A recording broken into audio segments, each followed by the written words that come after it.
Hello everyone, प्यारे बच्चों। आज की इस वीडियो में हम बात करने वाले हैं क्लास 9th की सोशल साइंस यानी कि सामाजिक विज्ञान। और सामाजिक विज्ञान में हमारी जो नई एनसीईआरटी आई हुई है, ठीक है। फिलहाल तो ये इंग्लिश मीडियम में आई है, लेकिन मैंने आपके लिए हिंदी में ट्रांसलेट कर दिया है और पूरा चैप्टर मैं आपको हिंदी में कराने वाला हूँ। तो जो हिंदी मीडियम के स्टूडेंट हैं उनको टेंशन लेने की कोई जरूरत नहीं है, ठीक है। आपको हिंदी में कंप्लीट मैं आपको ये चैप्टर करा दूंगा, बिल्कुल डिटेल में कराऊंगा। आपको बहुत आराम से समझ में आएगा, ध्यान से आपको देखना है लेक्चर को, ठीक है। न्यू एनसीईआरटी के अकॉर्डिंग है 2026-27 के सिलेबस के लिए। इससे पहले आपको एक इन्फॉर्मेशन और दे दूं, हिंदी की मैंने वीडियो बना रखी है आपकी, जो आपकी नई बुक आई है गंगा। गंगा में से मैंने 4 चैप्टर बना रखे हैं। आप कमेंट कर दीजिए, मैं आगे के चैप्टर बहुत जल्दी बना दूंगा, ठीक है। अगर आपको बहुत जल्दी चाहिए हिंदी के तो आप मुझे कमेंट में हिंदी लिख दो। अगर आपको एसएसटी के चैप्टर पहले चाहिए तो आप एसएसटी लिख दो, ठीक है। मैं उसी हिसाब से आगे के लेक्चर बना दूंगा। और टेलीग्राम पे हमने पीडीएफ शेयर करने के लिए ग्रुप बना रखा है। तो आपको ESP क्लास 9 ये हमारा टेलीग्राम का ग्रुप है, इसको जाके ज्वाइन करना है। और यहाँ पे आप ज्वाइन हो जाओगे तो आपको पीडीएफ नोट्स मिल जाएंगे। आप फ्री में हमारी पीडीएफ इस ग्रुप में जाके डाउनलोड कर सकते हो, ठीक है। बहुत ही ज्यादा आपके लिए हेल्पफुल होगा, तो आप इसको जरूर ज्वाइन कीजिए। और मेरा नाम सत्येंद्र प्रताप है। आप मुझे इंस्टाग्राम पे फॉलो कर सकते हो एकलव्य स्टडी पॉइंट के नाम से। आप इस नाम से मुझे सर्च कर सकते हो। कुछ पूछना है तो आप मुझे वहां पे भी मैसेज कर सकते हो, टाइम निकाल के मैं आपको यहाँ पे रिप्लाई कर दूंगा, ठीक है। तो चलिए स्टार्ट करते हैं अपने चैप्टर 1 को। चैप्टर 1 का सिलेबस है आपके सामने, ठीक है।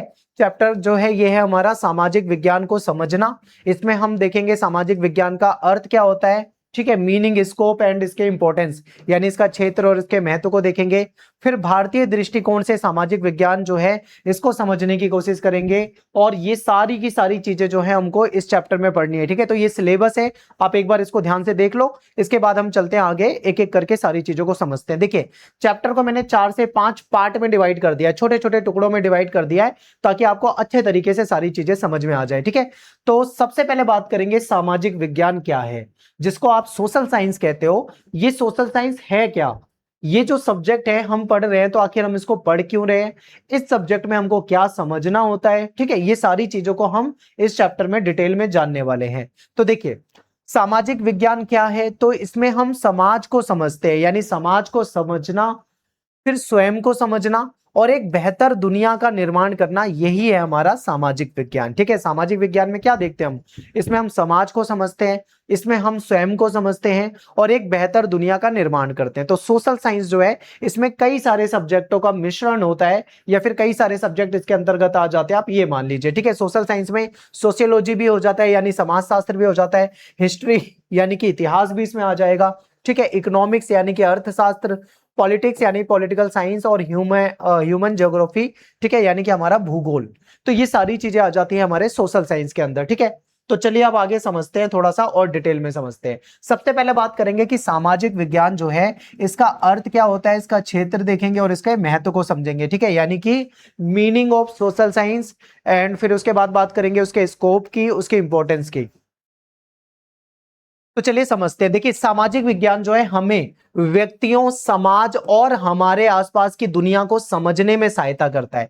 सामाजिक विज्ञान क्या समझने में सहायता करता है? व्यक्तियों को, यानी सामाजिक विज्ञान में हम व्यक्तियों के बारे में पढ़ेंगे, समाज के बारे में पढ़ते हैं, और हमारे आसपास की जो दुनिया है, ठीक है, हमारे आसपास जो हमारा भूगोल है, कहीं पे आपको पहाड़ दिखेंगे, कहीं आपको नदी दिखेगी, पर्वत, पेड़ पौधे, जंगल, ठीक है, कहीं समतल होगा, कहीं उबड़ खाबड़ होगा। ये जो हमारे आसपास जो भी जैसा भी है, वो आसपास की दुनिया को समझने में सोशल साइंस यानी कि सामाजिक विज्ञान हमारी सहायता करता है, ठीक है। ये हमको बताता है कि लोग एक साथ कैसे रहते हैं, यानी सोशल साइंस हमको क्या बताएगी, सोशल साइंस हमको ये बताएगी कि लोग जो होते हैं वो एक साथ कैसे रहते हैं, मिलकर कैसे काम करते हैं, यानी लोग एक साथ कैसे रहते हैं और एक साथ मिलकर कैसे काम करते हैं, और अपनी साझा समस्याओं का समाधान कैसे करते हैं, ठीक है। यानी कि लोग एक साथ कैसे रहते हैं, कैसे मिलकर एक साथ काम करते हैं, ठीक है, एक दूसरे की सहायता करते हैं, और जो हम सबकी साझा समस्या है उसका समाधान कैसे करते हैं, ठीक है। जैसे मान लीजिए आपकी गली में लाइट चली जाए, बिजली चली जाए, ठीक है, और पूरी एक ही गली की लाइट जा रही है, बाकी सब जगह लाइट आ रही है, तो क्या होगा, ये प्रॉब्लम जो हो जाएगी पूरी गली की हो जाएगी। यानी सब लोग अपने घर से बाहर आएंगे, एक दूसरे से मिलकर बात करेंगे, फिर सब डिसीजन लेंगे कि चलो कंप्लेन करते हैं, सभी लोग मिलकर कंप्लेन करेंगे, या कहीं पे किसी को मदद की जरूरत होती है तो सारे लोग आ जाते हैं उसकी हेल्प करने के लिए, ठीक है। तो ये सब क्या है, ये सब सोशल साइंस के अंदर हम पढ़ते हैं, तो यही चीजें हम समझेंगे। अब आगे समझते हैं। तो देखिए, सोशल साइंस हमको यह भी बताता है कि सामाजिक विज्ञान जिम्मेदार नागरिक बनने के लिए क्यों इंपॉर्टेंट है। क्योंकि देखो हर मनुष्य को, आपको भी क्या बनना है, एक जिम्मेदार नागरिक बनना है, यानी अपने देश का एक जिम्मेदार नागरिक बनना है आपको। तो सामाजिक विज्ञान हमको यह भी बताता है कि जिम्मेदार नागरिक बनने के लिए, ठीक है, क्या हमको करना चाहिए और जिम्मेदार नागरिक बनना क्यों महत्वपूर्ण है, ये सारी चीजें हमको सोशल साइंस से पता लगेगी। फिर ये हमारे दैनिक जीवन को इतिहास, भूगोल और राजनीतिक विज्ञान और अर्थशास्त्र से जोड़ता है। यानी हमारी जो डेली लाइफ होती है ना, वो उसको जोड़ता है इतिहास से, भूगोल से, राजनीतिक विज्ञान से, अर्थशास्त्र से, ठीक है। ये सोशल साइंस हमारी लाइफ को, डेली लाइफ को जोड़ने का काम करता है। तो देखो सोशल साइंस जो है, इसमें हम पॉलिटिकल साइंस भी पढ़ते हैं, ज्योग्राफी भी पढ़ते हैं, हिस्ट्री भी पढ़ते हैं, इकोनॉमिक्स भी पढ़ते हैं। तो ये सारी चीजें हम पढ़ते हैं इसके अंदर, आपने छोटी क्लासों में भी देखा होगा। तो ये सारी चीजें हमको कहां से पता लगती है, सोशल साइंस से पता लगती है, ठीक है। अभी हम जस्ट एक इंट्रो देख रहे हैं, आगे डिटेल में इसको समझने वाले हैं। इस अध्याय में हम सामाजिक विज्ञान के अर्थ को समझेंगे, क्षेत्र को समझेंगे, उसके महत्व को समझेंगे, ठीक है, और डिटेल में इसको जानने वाले हैं। तो ये यहां से शुरू हो रहा है हमारा चैप्टर। अब आपको एक एक चीज को बहुत ध्यान से समझना है। अभी तक आपको समझ में आ गया होगा कि सोशल साइंस में हम क्या देखते हैं, ठीक है। समाज के बारे में पढ़ते हैं, आसपास के माहौल के बारे में, भूगोल के बारे में पढ़ते हैं, साझा समस्या को कैसे हल किया जाए ये चीजें पढ़ते हैं। फिर पॉलिटिकल साइंस, हिस्ट्री, ज्योग्राफी, ठीक है, इकोनॉमिक्स, सोशियोलॉजी, ये सब सोशल साइंस के ही पार्ट हो जाते हैं। अब बात करेंगे दैनिक जीवन में सामाजिक विज्ञान, जो हमारी डेली लाइफ होती है, ठीक है। डेली लाइफ में जो सोशल साइंस है वो कैसे इंपॉर्टेंट है, ये हमको समझना है। तो देखिए बिल्कुल आसान भाषा में एग्जांपल से समझाऊंगा, आपको अच्छे से समझ में आ जाएगा। तो देखिए, देखो अपने जीवन के एक दिन के बारे में सोचिए। आप थोड़ा सा सोचो अपने जीवन के किसी एक दिन के बारे में।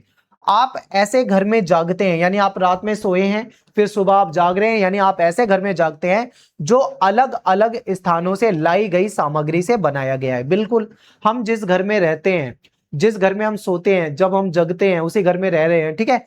तो हमारा घर जो होता है ना, वो किन किन चीजों से बनता है, उसमें ईंट का इस्तेमाल किया जाता है, उसमें गिट्टी रोड़ी का इस्तेमाल किया जाता है, उसमें बालू सीमेंट वगैरह का इस्तेमाल किया जाता है, ठीक है। सरिया का इस्तेमाल होता है, लोहे का इस्तेमाल होता है, चौखटें होती है, लकड़ी का इस्तेमाल होता है, बहुत सारी चीजों से मिलकर हमारा घर बनता है। और ये सारी वस्तुएं जो होती है कहां से आती हैं, अलग अलग स्थानों से आती हैं।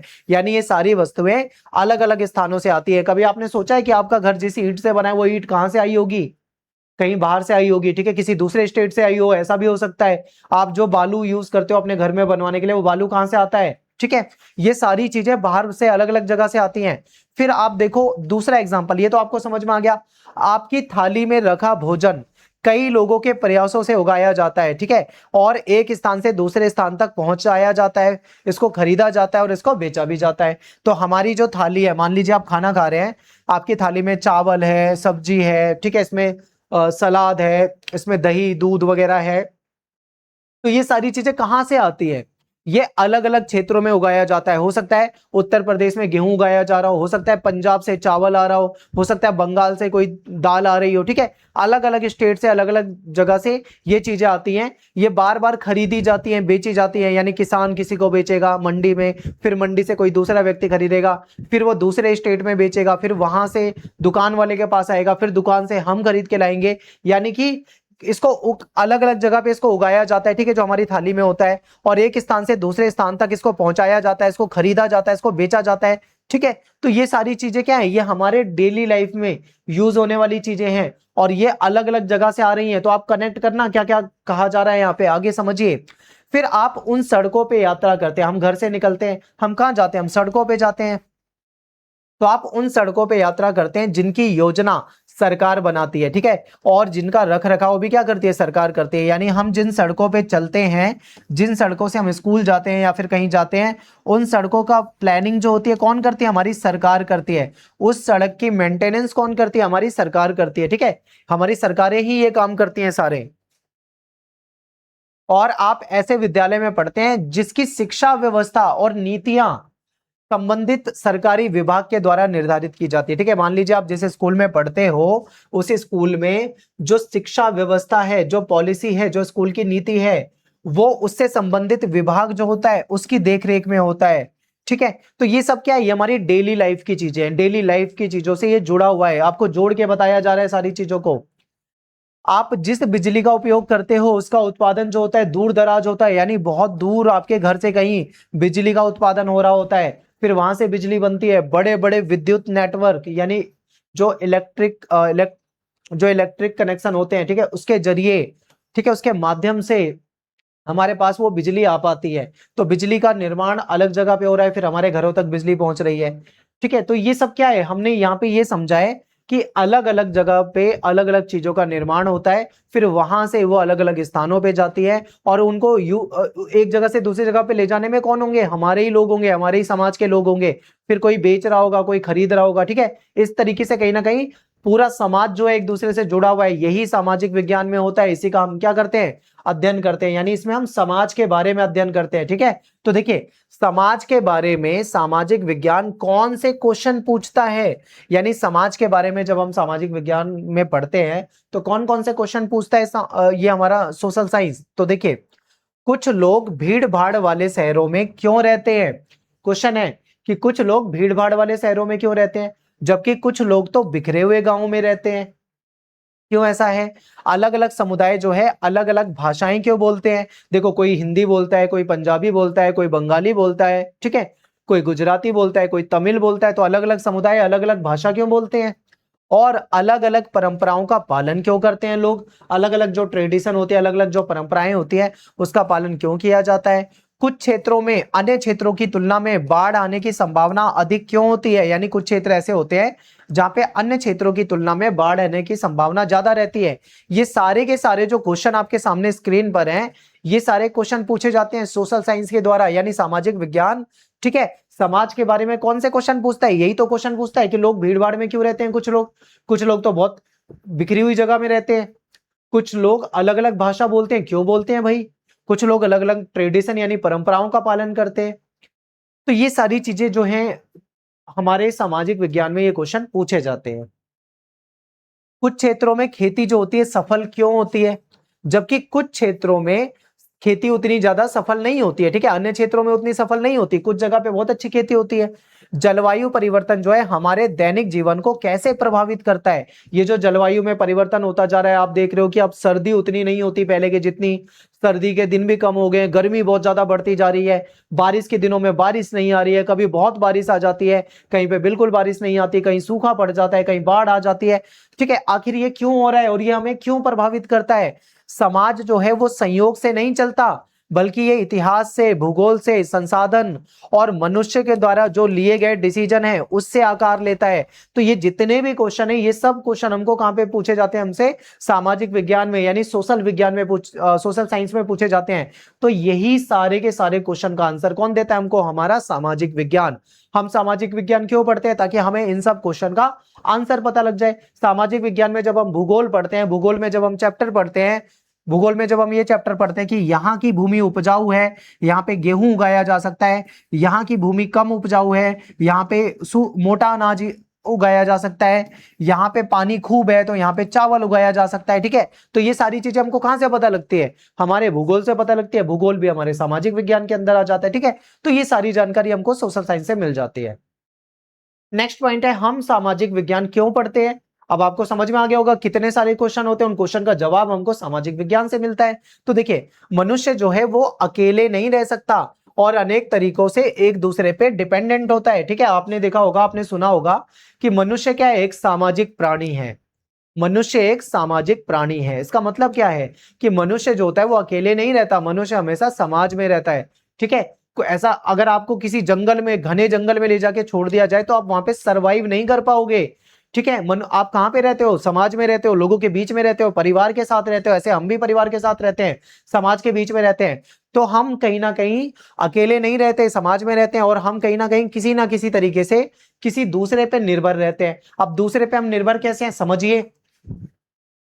आपको वही एग्जांपल याद करो, हमारी थाली में जो अलग अलग प्रकार का भोजन होता है वो अलग अलग जगह से उगाया जाता है, फिर अलग अलग जगह से दूसरी जगह पे उसको बेचा जाता है, फिर वहां से वो हमारी दुकानों तक आता है, फिर हम अपनी दुकानों से जाके खरीदते हैं, आसपास की दुकानों से, मॉल से, जहां से भी आप खरीदते हो। ठीक है, तो हम क्या है, हम कहीं ना कहीं उन किसानों पे डिपेंडेंट हो गए जो हमारे लिए अनाज उगा रहे हैं। फिर हमने देखा कि हमारा जो घर है, हमारा घर कौन बनाता है, मजदूर बनाते हैं, मिस्त्री बनाते हैं, यानी हम अपना घर बनाने के लिए, घर बनवाने के लिए मजदूरों पे निर्भर हो गए। फिर हमारा जो घर है वो ईंट बालू सीमेंट बजरी, रोड़ी, इन सब चीजों से बनता है, तो हम उन पे डिपेंडेंट हो गए। ठीक है, तो हर व्यक्ति कहीं ना कहीं देखा जाए तो किसी ना किसी पे निर्भर है। हर व्यक्ति समाज में जो रहता है वो कहीं ना कहीं एक दूसरे पे निर्भर होता है।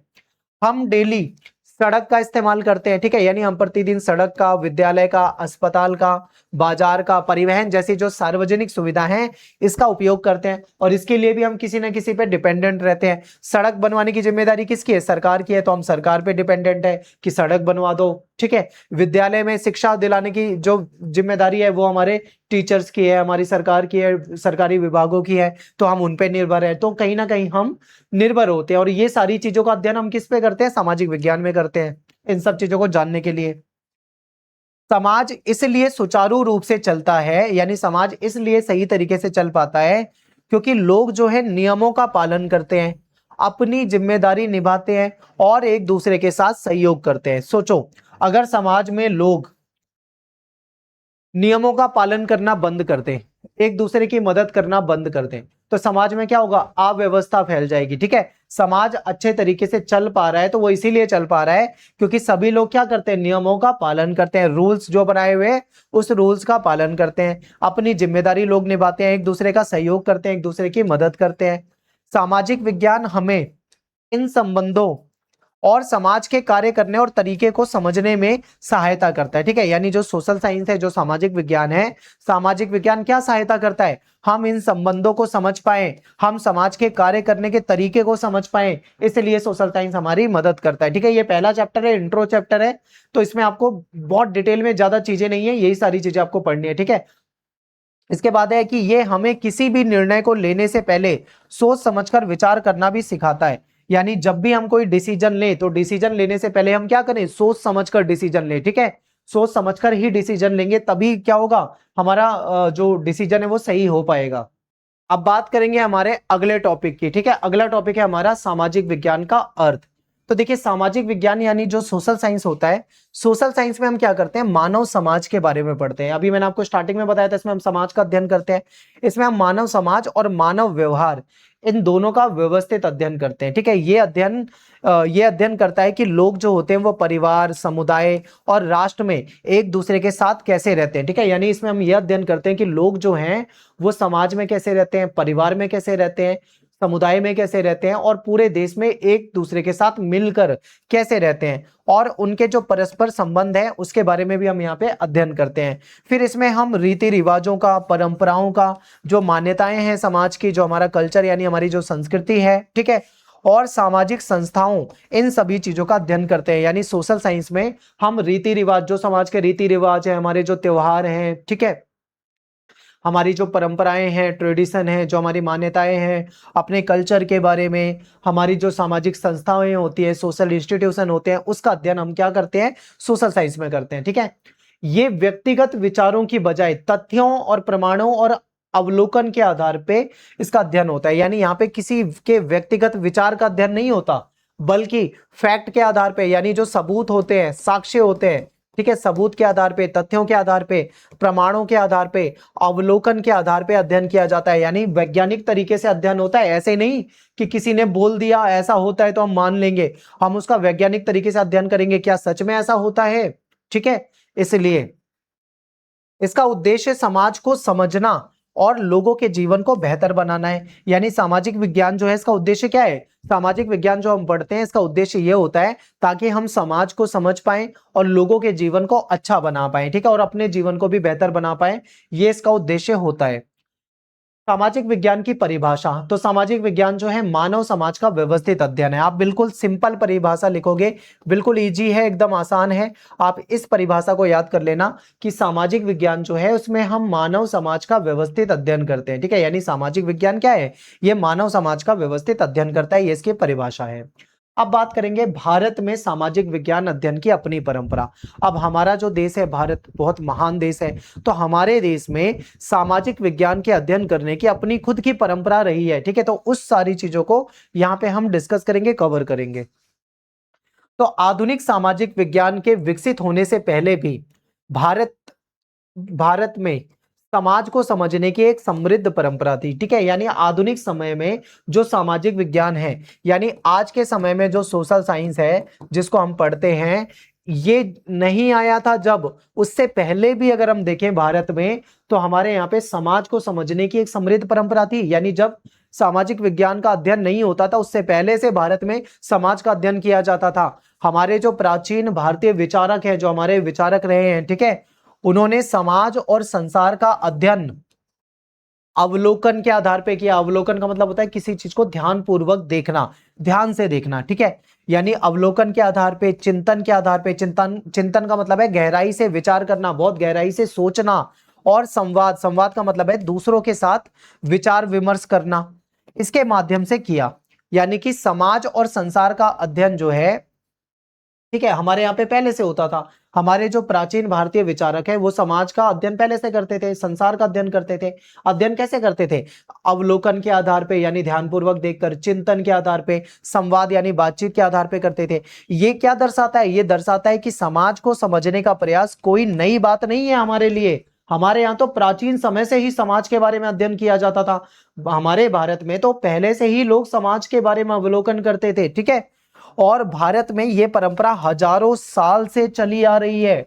सामाजिक विज्ञान तो अभी एक तरीके से नया सब्जेक्ट मान लीजिए आप, और उससे बहुत पहले से हमारे यहाँ पे हजारों साल पहले से सामाजिक विज्ञान के अध्ययन की परंपरा भारत में चली आ रही है। फिर अब बात करेंगे पंच महाभूत, यानी पांच महान तत्व, बहुत इंपॉर्टेंट है, ठीक है, समझना है, आपके पेपर में आएंगे क्वेश्चन।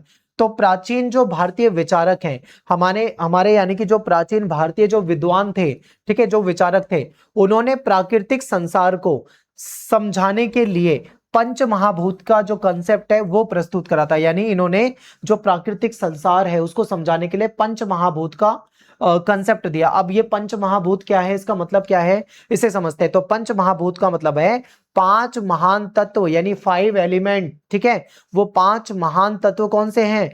ठीक है, तो इसमें है पृथ्वी, जल, अग्नि, वायु, आकाश, ठीक है। इन पंच महाभूतों से हमारा शरीर बनता है, ये भी कहा जाता है। तो ये जो पंच महाभूत हैं, जिसमें हम पृथ्वी के बारे में, जल के बारे में, अग्नि, वायु, आकाश का, इन सब चीजों का अध्ययन हम पहले से करते हैं, ठीक है। ये पांचों तत्वों मिलकर, ये जो पांचों एलिमेंट्स हैं, ये मिलकर प्राकृतिक संसार बनाते हैं, ठीक है। यानी प्राकृतिक संसार का निर्माण करते हैं, मानव जीवन को प्रभावित करते हैं, ये हमारे जीवन को भी प्रभावित करते हैं। ये अवधारणा बताती है कि पर्यावरण जो है ये मानव बस्तियों, व्यवसायों, भोजन की आदतों और स्वास्थ्य को किस प्रकार प्रभावित करती है, ठीक है। यानी ये जो पंच महाभूत वाला जो कंसेप्ट है, ये हमको बताता है कि जो पर्यावरण है वो मानव बस्ती, व्यवसाय, भोजन की आदत, स्वास्थ्य, इन सब चीजों को कैसे प्रभावित करता है। ये हमको दर्शाता है कि मानव जीवन और प्रकृति एक दूसरे से गहराई से जुड़े हुए हैं, ठीक है। यानी एक तरफ मानव का जीवन है, दूसरी तरफ प्रकृति यानी नेचर है, दोनों एक दूसरे से जुड़े हुए हैं। ऐसा नहीं है कि हम प्रकृति को समाप्त कर दें, सारे पेड़ काट दे, सारी नदियों को दूषित कर दे और हम जीवित रह पाएंगे, ऐसा नहीं हो सकता। अगर हम प्रकृति के साथ छेड़छाड़ करेंगे, हम प्रकृति को नुकसान पहुंचाएंगे, नेचर को नुकसान पहुंचाएंगे, तो हम भी समाप्त हो जाएंगे, ठीक है। तो यही चीजें यहाँ पे बताई गई है कि मानव का जो जीवन है और जो प्रकृति है वो एक दूसरे से गहराई से जुड़े हुए हैं, ठीक है। फिर हमारे भारत में एक और कंसेप्ट है, एक और विचारधारा है जिसको कहा जाता है वसुधैव कुटुंबकम। अब इस वसुधैव कुटुंबकम का मतलब क्या होता है? इसका मतलब होता है कि संपूर्ण विश्व एक परिवार है। यानी कि जो भारत के लोग हैं, भारत के जो विचारक हैं, उनका ये मानना है कि जो पूरी दुनिया है, ठीक है, यानी पूरी दुनिया जो है वो क्या है, वो एक परिवार है। चाहे कोई अमेरिका में रहता हो, चाहे कोई अफ्रीका में रहता हो, चाहे कोई भारत में रहता हो, दुनिया के कोई किसी देश में भी रहता हो, हम सब क्या है, हम सब एक हैं। यानी हम सब एक ही परिवार हैं। हमारी जो प्राचीन परंपरा है वो इतनी महान है, वो ऐसा मानती है। ये विचार बताता है कि विभिन्न क्षेत्रों और संस्कृतियों में रहने वाले सभी मानव समाज एक दूसरे से जुड़े हुए हैं और परस्पर सहयोग तथा सद्भाव के साथ रहने चाहिए, ठीक है। यानी ये कंसेप्ट क्या बताता है? ये विचार ये बताता है कि बेशक से सब अलग रहते हैं, कोई अफ्रीका में रहता है, उनकी परंपरा अलग है, उनकी संस्कृति अलग है, कोई ऑस्ट्रेलिया में रहता है, उनकी परंपरा अलग है, उनकी संस्कृति अलग है, कोई अमेरिका में रहता है, कोई भारत में रहता है, कोई जापान में रहता है, सबका पहनावा, रहन सहन, खान पान, विचारधारा, ठीक है, कल्चर सब कुछ अलग है, लेकिन फिर भी हम सभी एक दूसरे से जुड़े हुए हैं, हम सभी कहीं ना कहीं एक दूसरे का क्या करते हैं, सहयोग करते हैं, ठीक है, एक दूसरे के साथ हैं, एक दूसरे के साथ रहने चाहिए। तो ये हो गया कॉन्सेप्ट। इसके बाद बात करते हैं अर्थशास्त्र। अर्थशास्त्र यानी कि क्या है, ये एक बुक है, एक किताब है, एक ग्रंथ है, और इस अर्थशास्त्र नामक ग्रंथ को किसने लिखा है, चाणक्य ने लिखा गया है, ठीक है, इनके द्वारा लिखा गया है। इनका नाम है चाणक्य। इनको क्या कहा जाता है, इनको कौटिल्य भी कहा जाता है, इनका नाम कौटिल्य भी है, ठीक है। इसके अलावा इनका नाम विष्णुगुप्त भी है, इनका नाम क्या है, विष्णुगुप्त। और ये कौन से साम्राज्य से संबंधित हैं, तो ये मौर्य साम्राज्य से संबंधित है, ठीक है। तो देखिए इन्होंने एक बुक लिखी जिसका नाम है अर्थशास्त्र। अब अर्थशास्त्र को हम सुनते हैं तो हमारे दिमाग में क्या आता है, इकोनॉमिक्स, यानी ये इकोनॉमिक्स नहीं है। अर्थशास्त्र ग्रंथ में हमको किस चीज के बारे में जानकारी मिलेगी, इसमें हमको राजनीति के बारे में जानकारी मिलेगी, अर्थशास्त्र के बारे में जानकारी मिलेगी, कूटनीति के बारे में जानकारी मिलेगी, बेहतर शासन कैसे हो सकता है इसकी जानकारी मिलेगी, ठीक है, यानी बहुत राजनीतिक सिद्धांतों के बारे में जानकारी मिलेगी। ये सारी जानकारी आपको अर्थशास्त्र में मिलती है। तो देखिए शासन यानी शासन जो है, इस पर भारत का प्राचीन मार्गदर्शक है ये बुक हमारी अर्थशास्त्र। अर्थशास्त्र लगभग 2300 यानी 2300 वर्ष पहले, ठीक है, 2300 यानी 2300 वर्ष पहले कौटिल्य यानी चाणक्य के द्वारा लिखा गया एक प्रसिद्ध प्राचीन भारतीय ग्रंथ है। अर्थशास्त्र का मतलब है धन और शासन का विज्ञान, ठीक है, यानी इसमें शासन से संबंधित, राजनीति से संबंधित, कूटनीति से संबंधित बातें हैं। धन यानी कर कैसे लिया जाए, शासन कैसे चलेगा, ठीक है, ये सारी बातें आपको इस बुक में देखने को मिलती है, और ये हमारे भारत का प्राचीन ग्रंथ माना जाता है। इसमें बताया गया है कि राज्य का शासन, राज्य का मतलब यहाँ पे सरकार से है, ठीक है, राज्य का शासन कैसे चलाया जाए। और उस समय में सरकार किसकी होती थी, राजा की होती थी, ठीक है, जिस समय की ये बुक है उस समय में राजा का शासन होता था। यानी इसमें बताया गया है कि शासन कैसे चलाया जाए, टैक्स कैसे लिया जाए, यानी जनता से टैक्स लेना है ना, उसी टैक्स से पैसा जो आएगा उस पैसे से सड़कें बनाई जाएगी, उसी पैसे से लोगों के लिए जो विश्राम स्थल होते हैं वो बनाए जाएंगे, उनके लिए नालियां, घर, ठीक है, या फिर जो अस्पताल वगैरह जो भी सुविधाएं देनी है वो उसी टैक्स से बनेगा। तो कैसे शासन किया जाए और कैसे टैक्स लिया जाए, ये सारी बातें आपको इसमें मिलेगी। और शासक, शासक का मतलब यहाँ पे राजा है, ठीक है, जो राजा है उसको अपनी प्रजा, प्रजा का मतलब यहाँ पे जनता है, यानी राजा जो है अपनी जनता की सेवा, किस प्रकार राजा को अपनी जनता की सेवा करनी चाहिए, इसकी जानकारी भी हमको कहां से मिलती है, अर्थशास्त्र नामक बुक से मिलती है, ठीक है। यह दर्शाता है कि आधुनिक राजनीतिक विज्ञान जो है और जो अर्थशास्त्र है, ऐसे विषय विकसित होने से हजारों वर्ष पहले ही भारत में शासन अर्थव्यवस्था का वैज्ञानिक ढंग से अध्ययन किया जाता था। यानी आज के समय में जो पॉलिटिकल साइंस है जो हम पढ़ते हैं, आज के समय में जो हम इकोनॉमिक्स पढ़ते हैं, ये तो चलो बाद में आई है, हमारे यहाँ तो हजारों साल पहले इन चीजों को पढ़ा जाता था। हमारे यहाँ तो हजारों साल पहले बता दिया गया था कि राजा के क्या कर्तव्य है, राजा को शासन कैसे चलाना है, अपनी प्रजा की देखभाल कैसे करनी है, प्रजा की रक्षा कैसे करनी है, राजा को टैक्स कैसे लेना है, उस टैक्स के पैसे को कैसे इस्तेमाल करना है, कहां इस्तेमाल करना है, ये सारी बातें हजारों साल पहले से भारत के लोग जानते हैं, भारत में ये था। अब इतिहास पुराण परंपरा, ठीक है, हमारे यहाँ पे इतिहास पुराण परंपरा है, ये भी इंपॉर्टेंट है, ये भी आपको समझना है, ठीक है। तो चलिए देखते हैं। देखिए इतिहास पुराण परंपरा भारत में अतीत को याद रखने और अगली पीढ़ी तक पहुंचाने की सबसे प्राचीन परंपराओं में से एक है। यानी जो हमारा अतीत है, जो हमारा इतिहास है, जो बीत चुका है, उसको याद रखना और अपनी आने वाली जो आगे की पीढ़ी है यानी अगली पीढ़ी तक उसको पहुंचाना, यह हमारे यहाँ पे एक प्राचीन परंपरा रही है। इस परंपरा में राजाओं, वीरों, ऋषियों और महत्वपूर्ण घटनाओं से जुड़ी कथाएं शामिल है, ठीक है। यानी इस परंपरा में क्या है, इस परंपरा में राजाओं, वीरों, ऋषियों, इनसे जुड़ी हुई महत्वपूर्ण घटनाएं हैं। अगर आप इन परंपराओं को पढ़ोगे तो आपको शूरवीर राजाओं के बारे में पता लगेगा, साहसी योद्धा राजाओं के बारे में पता लगेगा, हमारे जो वीर हैं उनके बारे में आपको पता लगेगा, ठीक है। फिर उसके बाद जो हमारे ऋषि मुनि हैं, जो हमारे विद्वान लोग हैं, इनके बारे में आपको पता लगेगा। और इन कथाओं का उद्देश्य क्या है, इन कथाओं का उद्देश्य केवल घटनाओं का वर्णन करना नहीं है कि कौन सी घटना हुई, कब हुई, कैसे हुई, बल्कि लोगों को नैतिक मूल्यों का संदेश भी देना है। यानी लोगों के अंदर नैतिक मूल्य विकसित करने हैं। नैतिक मूल्य मतलब हमेशा सत्य बोलना चाहिए, बड़ों का सम्मान करो, छोटों के साथ अच्छे से रहो, ठीक है, किसी को दुख ना पहुंचाओ, किसी के साथ लड़ाई झगड़ा ना करो, ये सारी चीजें नैतिक मूल्य हैं। तो ये इसका उद्देश्य क्या है, हमें नैतिक मूल्य सिखाना है, हमें अपनी संस्कृति, अपने समाज के बारे में शिक्षा देना, ये सब क्या है इसका उद्देश्य है, यानी ये सब इसका पर्पस है। ठीक है, ये दर्शाता है कि प्राचीन भारत के लोग समाज और मानव जीवन को समझने का प्रयास पहले से ही कर रहे थे।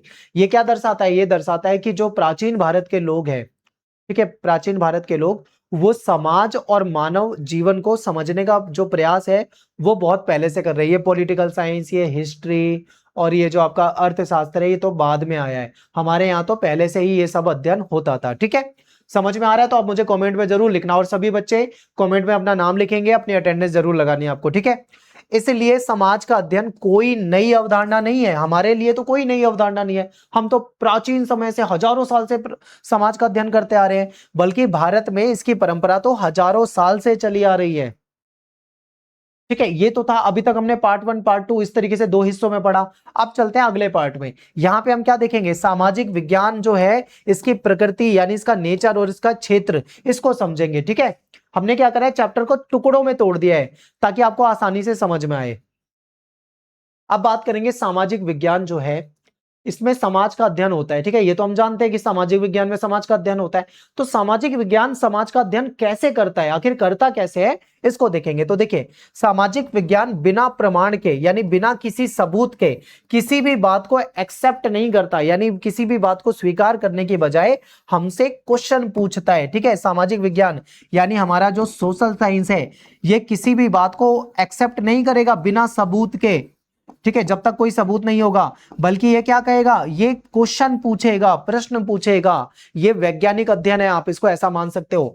ये जानकारी इकट्ठा करता है, जो फैक्ट होते हैं, यानी जानकारी इकट्ठा करेगा, जो फैक्ट मिलेंगे, जो तथ्य मिलेंगे, फिर उसको कंपेयर करेगा, उसकी तुलना करेगा और तर्क संगत निष्कर्ष निकालेगा, यानी लॉजिकल जो निष्कर्ष है वो निकालेगा। ये अध्ययन करता है कि समय के साथ समाज में किस प्रकार परिवर्तन होते हैं। ठीक है, यानी ये क्या अध्ययन करता है, ये अध्ययन करता है कि समय के साथ समाज में किस प्रकार परिवर्तन होते हैं, और ये परिवर्तन क्यों होते हैं, क्योंकि आपको पता है समय के साथ समाज में परिवर्तन होते हैं।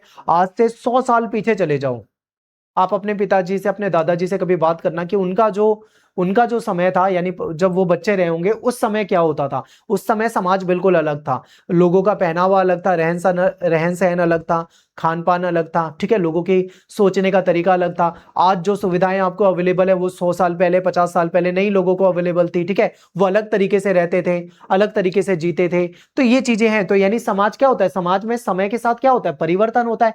आज जैसा समाज है, जब आप बूढ़े हो जाओगे आज से 40-50 साल बाद, तब ऐसा समाज थोड़ी रहेगा जैसा आज आपके बचपन में है। यानी समय के साथ समाज में होता है परिवर्तन, और उन परिवर्तनों का अध्ययन भी हम सोशल साइंस में करते हैं। ठीक है, ये समझने, और फिर सोशल साइंस हमारा ये समझने में मदद करता है कि किसी निर्णय यानी कोई डिसीजन जो है उससे किसे लाभ मिलता है, यानी कोई डिसीजन अगर लिया जाता है तो उससे किसको फायदा मिलता है और किन लोगों को कठिनाइयों का सामना करना पड़ता है। यानी कोई डिसीजन लिया गया तो उस डिसीजन से किसी को फायदा भी मिलेगा, लेकिन उससे किसी को नुकसान भी हो सकता है। मैं आपको एग्जाम्पल से समझाऊंगा। ठीक है, देखिए, मान लीजिए सरकार ने बोला कि भाई हम यहां से एक हाईवे निकालेंगे, यानी सरकार क्या करेगी, यहां से एक हाईवे निकालेगी, एक बहुत चौड़ा सा रोड बनाएगी। अब सरकार ने डिसीजन ले लिया है, अब इससे फायदा होगा, किसको फायदा होगा, जिन लोगों को उस हाईवे से जाना है रोज, अब उनका घंटों का समय बच जाएगा। जो लोग पहले 5-5 घंटे लगाते थे, हो सकता है हाईवे बनने से वो 1-1.5 घंटे में पहुंच जाए, आधे घंटे में पहुंच जाए। ये तो उनको फायदे, उनके लिए तो फायदा है। लेकिन नुकसान किसको होगा, मान लो किसी व्यक्ति का घर था, किसी की जमीन थी, तो वो उसको तोड़ दिया जाएगा, उसको वहां से हटा दिया जाएगा, तो उसके लिए नुकसान भी हो सकता है। हालांकि उसको मुआवजा मिले ना मिले वो बात की बात है।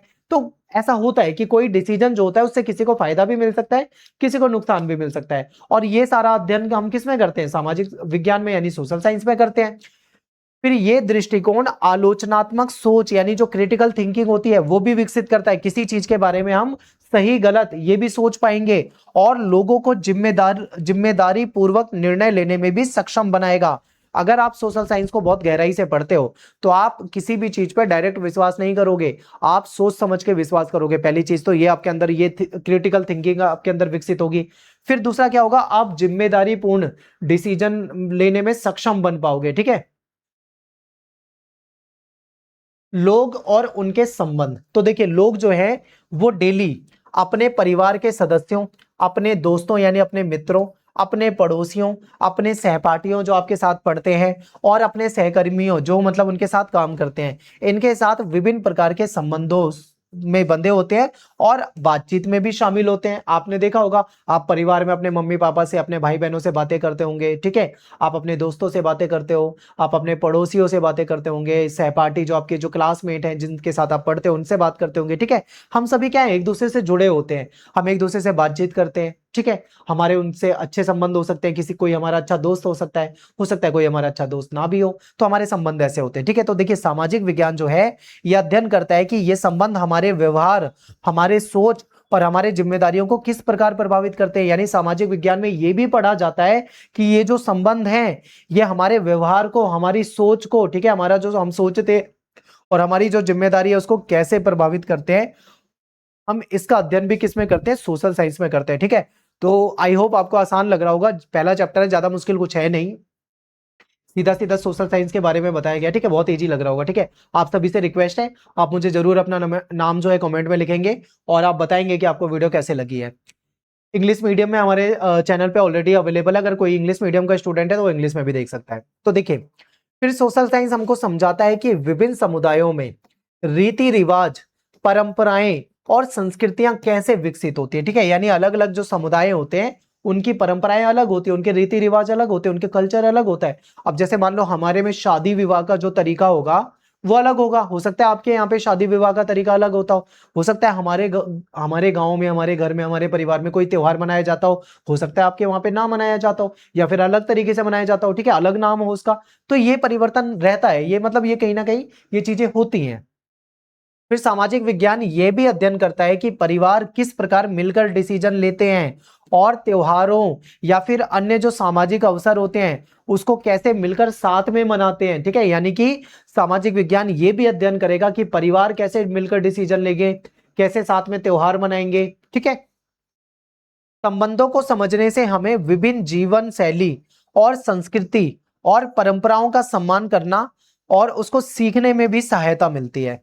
तो ये आपको समझना है बहुत ध्यान से, यहाँ पे इस लाइन का मतलब बहुत ध्यान से समझना है। देखिए, जो सोशल साइंस है ये क्या करता है, ये हमारी ये भी समझने में मदद करेगा कि जो अलग अलग जीवन शैली है, लोगों का अलग अलग स्टाइल है रहने का। आप पहाड़ी लोगों को देखोगे उनकी जीवन शैली अलग होगी, समतल पे रहने वाले लोगों की जीवन शैली अलग होगी, किसान लोगों की जीवन शैली अलग होगी, फैक्ट्री में काम करने वाले लोगों की जीवन शैली अलग होगी, साउथ में रहने वाले लोगों की जीवन शैली अलग होगी, नॉर्थ में रहने वालों का लाइफस्टाइल अलग होगा, ठीक है। इन सबको समझने में हमारी मदद करता है और संस्कृतियां जो अलग अलग होती है, परंपराएं जो अलग अलग होती है उसको समझने में मदद करता है और उन परंपराओं का सम्मान करना सिखाता है, ठीक है। अब देखो, हमारा कल्चर अलग हो सकता है, आपका कल्चर अलग हो सकता है, किसी दूसरे स्टूडेंट का कल्चर अलग हो सकता है। हमें एक दूसरे के कल्चर का, परंपराओं का, संस्कृतियों का, त्योहारों का क्या करना चाहिए, सम्मान करना चाहिए, ठीक है। और ये सम्मान करना हमको कौन सिखाता है, सोशल साइंस सिखाता है, यानी कि सामाजिक विज्ञान सिखाता है। तो बहुत ही अच्छा, बहुत ही बढ़िया सब्जेक्ट होता है हमारा सोशल साइंस, ठीक है। आगे देखिए, प्रणालियों और संस्थाएं, ठीक है, यानी सिस्टम एंड इंस्टीट्यूशन। तो संस्थाएं, संस्थाएं ऐसे संगठित तंत्र होते हैं जो समाज को सुचारू रूप से चलाते हैं। संस्थाएं क्या होती है, संस्थाएं ऐसी मतलब ऐसा तंत्र है, एक ऐसा सिस्टम है जो समाज को सही से चलाने का काम करता है। तो सरकार हो गए, विद्यालय हो गए, न्यायालय, ठीक है, हमारी सरकार, हमारे स्कूल, हमारी जो कोर्ट होती है, हमारी जो पुलिस है, अस्पताल हो गए, ठीक है, इसके अलावा बाजार हो गए, ये क्या है, ये समाज की प्रमुख संस्थाएं हैं और ये सभी संस्थाएं क्या करती हैं, मिलकर काम करती हैं। तो ये जो संस्था होती है, ये सब समाज की संस्थाएं कहीं ना कहीं समाज को सुचारू रूप से, सही रूप से चलाने में महत्वपूर्ण भूमिकाएं निभाती हैं। ये संस्थाएं जो हैं कानून भी बनाती हैं, कुछ संस्थाएं कानून बनाएंगी, आवश्यक सेवाएं प्रदान करती हैं और लोगों के अधिकारों की रक्षा करती हैं, ठीक है। अब जैसे सरकार है, सरकार क्या करेगी, कानून बनाएगी। अब विद्यालय, आप कहोगे विद्यालय थोड़ी कानून बनाता है, तो विद्यालय कानून नहीं बनाता, लेकिन विद्यालय क्या करेगा, अपने स्कूल के लिए कुछ नियम तो बना सकता है कि भाई इतने बजे बच्चे आ जाएंगे और लाइन से जाएंगे, ठीक है, कोई बच्चा धक्का मुक्की नहीं करेगा और जैसे ही बेल बजेगी वैसे ही सबको यहाँ पे ग्राउंड में इकट्ठा हो जाना है। तो ये रूल तो हमारा विद्यालय बनाएगा ना।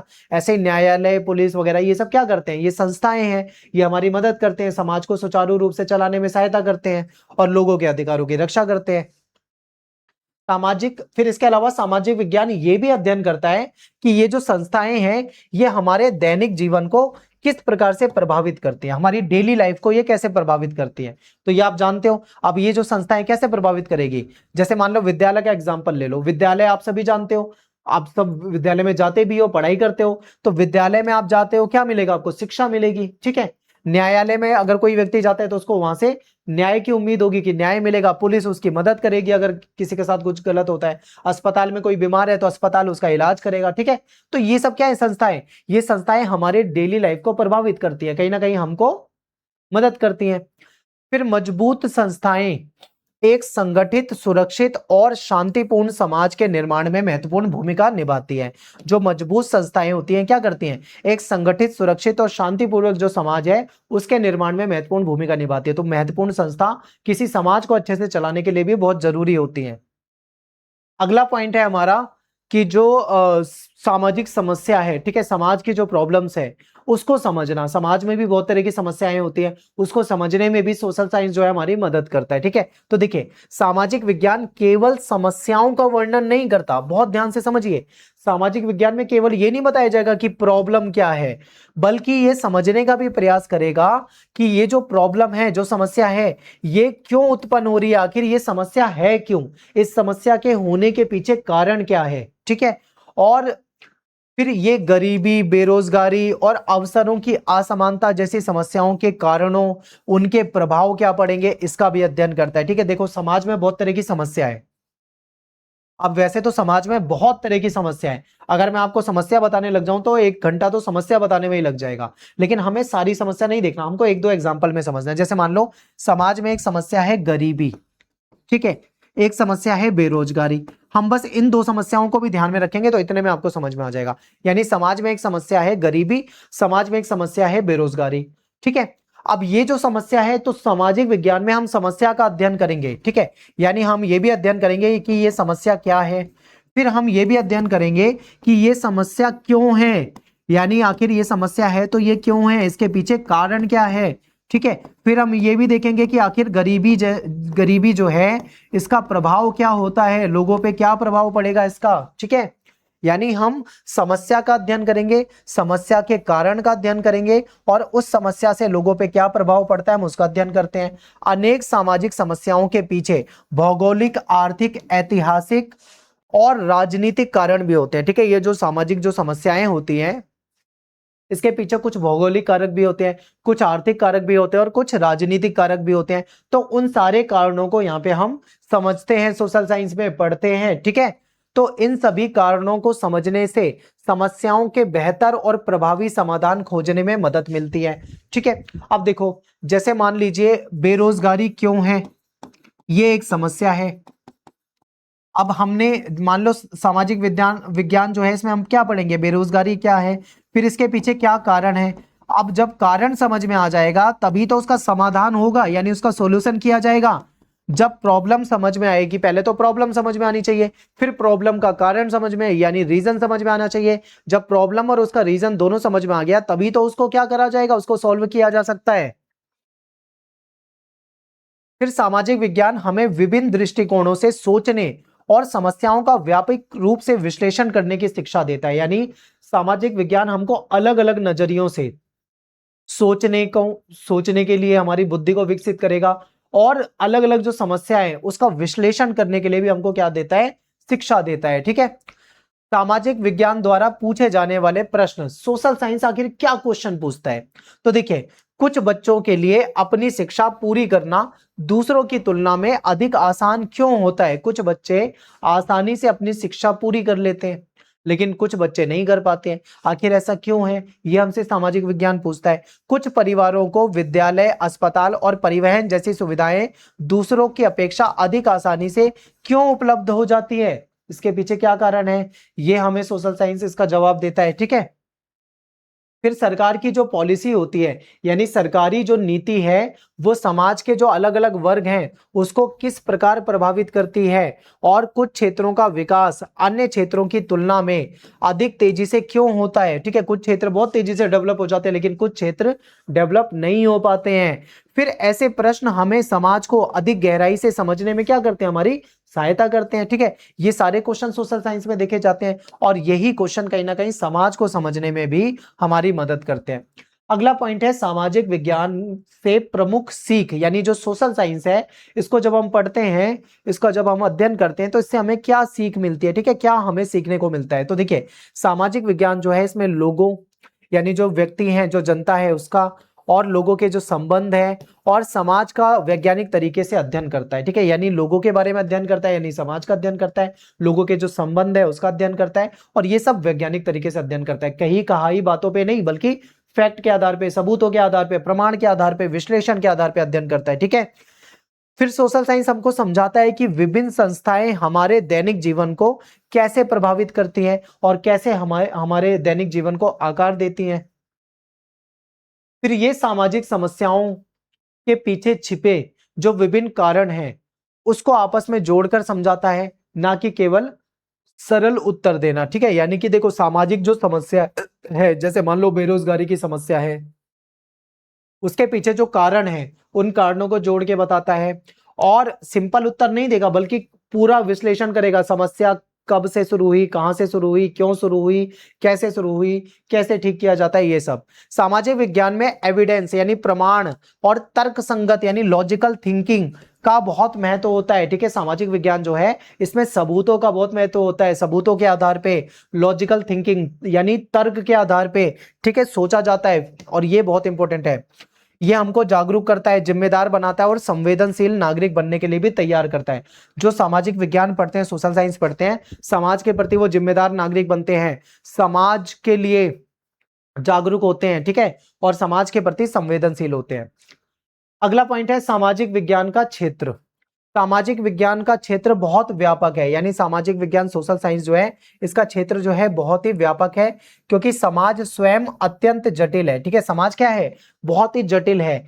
ये लोगों, पर्यावरण, अर्थव्यवस्था और राजनीति और इतिहास का एक साथ अध्ययन करता है, ठीक है। यानी सामाजिक विज्ञान क्या है, सामाजिक विज्ञान के क्षेत्र में देखें, यानी सामाजिक विज्ञान के अंतर्गत क्या क्या पढ़ा जाता है।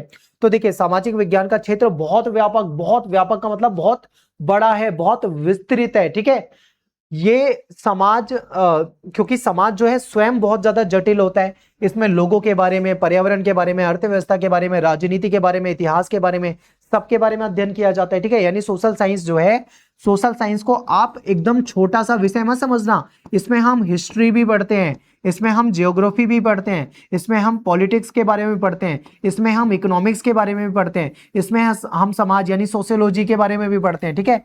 ये सारी चीजें समाज के बारे में पढ़ने के लिए हम सोशल साइंस में अध्ययन करते हैं इसका। कोई एक विषय अकेले किसी भी सामाजिक समस्या को पूरी तरीके से नहीं समझ सकता, इसलिए सामाजिक विज्ञान की जो अलग अलग शाखाएं हैं वो मिलकर समाज की जो संपूर्ण समस्या है या संपूर्ण जो गहरी समझ है वो हमको प्रदान करता है, ठीक है। फिर हम ये भी कह सकते हैं कि अंत विषय दृष्टिकोण हमें वास्तविक जीवन की समस्याओं को बेहतर ढंग से समझने और उसका समाधान खोजने में सहायता करता है। अब सामाजिक विज्ञान जो है अलग अलग जो सब्जेक्ट होते हैं, ठीक है, उससे जुड़ा हुआ है, तो वो सारी चीजें हम यहाँ पे आगे देखने वाले हैं। अब इसके बाद हम पार्ट 4 पे आ चुके हैं, यानी सामाजिक विज्ञान की 4 प्रमुख शाखा जो है इसके बारे में थोड़ा डिटेल में हम समझेंगे, ठीक है। 4 प्रमुख शाखा कौन सी है, इसमें हिस्ट्री आ जाता है, हमारी ज्योग्राफी आ जाती है, पॉलिटिकल साइंस यानी कि पॉलिटिक्स आ जाती है, इकोनॉमिक्स आ जाती है, ठीक है। तो इन सबको देखते हैं। तो सामाजिक विज्ञान की 4 प्रमुख शाखा कौन कौन सी है, इसमें हमारा ज्योग्राफी है, हमारा इतिहास यानी हिस्ट्री है, पॉलिटिकल साइंस है और इकोनॉमिक्स है, ठीक है। सोशियोलॉजी भी आ जाता है लेकिन वो 5वें नंबर पे मान लीजिए, ये 4 मुख्य होते हैं। अब एक एक करके इन सब चारों के बारे में हमको अध्ययन करना है। सबसे पहले बात करते हैं ज्योग्राफी। ज्योग्राफी यानी भूगोल। भूगोल में हम क्या पढ़ते हैं, हम पृथ्वी के बारे में पढ़ते हैं, पृथ्वी की उत्पत्ति के बारे में पढ़ते हैं, ठीक है। फिर प्राकृतिक विशेषताओं के बारे में पढ़ते हैं, मनुष्य के बारे में और मनुष्य का पर्यावरण, मनुष्य और पर्यावरण के बीच में जो संबंध है इसका अध्ययन करते हैं। फिर हिस्ट्री आ जाता है। हिस्ट्री में हम जो अतीत की घटना है, जो चीजें बीत चुकी हैं उसके बारे में पढ़ते हैं, ठीक है। हिस्ट्री जैसे मान लो आप 100 साल पुराना इतिहास पढ़ रहे हो, 200 साल पुराना इतिहास पढ़ रहे हो, 1000 साल पुराना इतिहास पढ़ रहे हो, यानी जो चीजें हो चुकी है वो हम इसमें अध्ययन करते हैं, ठीक है। ये हमको क्या समझाता है, ये हमको समझाता है कि वर्तमान को किस प्रकार से हमारा इतिहास जो है वो प्रभावित करता है, फिर है पॉलिटिकल साइंस यानी कि राजनीतिक विज्ञान, सरकार, कानून, लोकतंत्र, अधिकारों और नागरिकता का अध्ययन किया जाता है। यानी पॉलिटिकल साइंस में हम सरकार के बारे में पढ़ते हैं, कानून के बारे में पढ़ते हैं, लोकतंत्र के बारे में पढ़ते हैं, अधिकारों के बारे में, नागरिकता के बारे में, ठीक है, इन सब चीजों का अध्ययन करते हैं। अर्थशास्त्र, इसमें हम वस्तु और सेवाओं का जो उत्पादन होता है, उनका जो वितरण होता है, उपभोग, संसाधन, संसाधनों का उपयोग, ये सब पढ़ते हैं। और ये चारों शाखाएं मिलकर हमको समाज को समग्र और गहराई से समझने में मदद करती हैं, ठीक है। तो ये तो थे चार। अब इन चारों को ना अभी हमने बिल्कुल शॉर्ट में पढ़ा है। देखो वापस देखो, सिर्फ 2 लाइन में हमने भूगोल पढ़ लिया, 3 लाइन में हमने हिस्ट्री पढ़ लिया, ठीक है, 2 लाइन में हमने पॉलिटिकल साइंस पढ़ लिया, 2 लाइन में हमने इकोनॉमिक्स पढ़ लिया। तो ये तो हमें बस समझना था। अब हम क्या करेंगे, इसको डिटेल में समझेंगे, ठीक है। वीडियो थोड़ी बड़ी हो सकती है लेकिन आपको समझना है। इसके बाद आपको कोई वीडियो देखने की जरूरत नहीं पड़ेगी। पूरे यूट्यूब पे आपको हिंदी में बेस्ट वीडियो के रूप में आपको ये दिखेगी, ठीक है। आपको एक एक चीज अच्छे से समझा रहा हूं। अब बात करते हैं भूगोल एक विषय के रूप में। भूगोल को हम एक सब्जेक्ट के रूप में पढ़ते हैं। अभी तो आप एक साथ सोशल साइंस में पढ़ रहे हो, जब आप बड़ी क्लासों में जाओगे तो आप इसको अलग अलग पढ़ोगे, ज्योग्राफी अलग पढ़ोगे, पॉलिटिकल साइंस को अलग पढ़ोगे और ज्यादा डिटेल में पढ़ोगे। अभी तो आप छोटी सी किताब में पढ़ रहे हो, फिर आपको बहुत गहराई से पढ़ना होगा, ठीक है। तो चलिए देखते हैं भूगोल एक सब्जेक्ट के रूप में, एक डिसिप्लिन के रूप में। तो देखिए भूगोल जो है, इसमें हम पृथ्वी और मनुष्य और उसके आसपास जो प्राकृतिक वातावरण होता है, इसके बीच में जो संबंध होते हैं उसका अध्ययन के रूप में पढ़ते हैं, ठीक है। यानी पृथ्वी और मनुष्य के और उसके वातावरण के बीच में जो संबंध है उसके अध्ययन के रूप में पढ़ते हैं। इसमें हम स्थल रूप यानी जो अलग अलग लैंड फॉर्म्स है उसको पढ़ते हैं, ठीक है। जलवायु के बारे में, नदी के बारे में, वन, मिट्टी, प्राकृतिक संसाधन, इन सब का अध्ययन किसमें करते हैं, हम ज्योग्राफी में करते हैं। फिर भूगोल हमको ये बताता है कि लोग इन प्राकृतिक संसाधनों का उपयोग जो है वो कृषि में, उद्योग में, परिवहन में, बस्तियों के विकास के लिए करते हैं, ठीक है। यानी प्रकृति, नेचर हमको क्या देता है, संसाधन देती है। प्रकृति हमको संसाधन देती है और उन संसाधनों का इस्तेमाल हम करते हैं, ठीक है, अपने काम के लिए। जैसे मान लो किसान है, किसान खेती करता है। मैं आपको ज्यादा एग्जांपल नहीं दे रहा हूं, एक एग्जांपल से समझा देता हूं, ठीक है। मान लो किसान का काम क्या है, खेती करना। अब वो खेती किसमें करेगा, जमीन पे करेगा। जमीन क्या है, प्रकृति से मिली है, यानी प्राकृतिक संसाधन है। फिर उसमें वो क्या करेगा, लकड़ी का हल लगाएगा, उसमें खुदाई करेगा या लोहे ट्रैक्टर से खुदाई करेगा। तो वो क्या है, वो सब नेचर से मिला है हमको, ठीक है। बेशक से कुछ चीजें मानव ने बनाई हैं, लेकिन मान लो लकड़ी का हल है, तो लकड़ी का हल भी तो कहां से मिला है, नेचर से मिला है। पेड़ है, पेड़ से काटा गया है, पेड़ से लकड़ी निकली है, उस लकड़ी से हल बना है, ठीक है। तो यानी हम क्या करते हैं, जो प्राकृतिक संसाधन होते हैं इसका उपयोग करते हैं किसमें, कृषि में, उद्योग में, परिवहन में, बस्तियों को बनाने में, घर बनाने में, ठीक है। तो ये हमें समझने में मदद करता है कि अलग अलग स्थानों की जो फिजिकल और जो जो मतलब भौतिक और जो मानवीय जो विशेषताएं होती हैं वो एक दूसरे से भिन्न क्यों होती है ये बताता है, ठीक है। जैसे मान लो अलग अलग स्थान पे जाओगे तो वहां पे जो भौगोलिक वातावरण है वो अलग मिलेगा। आप पहाड़ी एरिया में चले जाओ, आपको अलग भौतिक वातावरण मिलेगा, ठीक है। आप किसी समतल में चले जाओ, आपको अलग मिलेगा। तो ये क्यों है भिन्न, ये सारी चीजें हमको ज्योग्राफी में ही पता लगता है। भूगोल हमको स्पष्ट करता है कि मानव जीवन प्राकृतिक पर्यावरण से गहराई से जुड़ा हुआ है। हमारा जीवन नेचर से जुड़ा हुआ है, प्रकृति से जुड़ा हुआ है। अगर हम प्रकृति से खिलवाड़ करेंगे, हम प्रकृति को नुकसान पहुंचाएंगे, तो प्रकृति फिर हमें इसका फल देगी और हमारा जीवन भी नष्ट हो जाएगा, ठीक है। इसीलिए कहा जाता है पेड़ों को बचाओ, नदियों को बचाओ, वरना पॉल्यूशन फैल रहा है, ठीक है। ये सब बहुत सारे कारण है इसके पीछे। इसके बाद है भारत का लंबा प्रायद्वीपीय समुद्र तट। अब देखो ये भारत का नक्शा है, ये जो आप देख रहे हो ये सारा वाटर है यानी पानी है। यहां से देखोगे आप, भारत के पास एक बहुत लंबा समुद्र तट है, ठीक है। तो भारत का लंबा प्रायद्वीपीय समुद्र तट हजारों वर्षों तक, ये मतलब हमारा तट है, और अब हजारों वर्षों से अफ्रीका, यूरोप और दक्षिण पूर्व एशिया के साथ व्यापार और यात्रा का महत्वपूर्ण माध्यम बना हुआ था, ठीक है।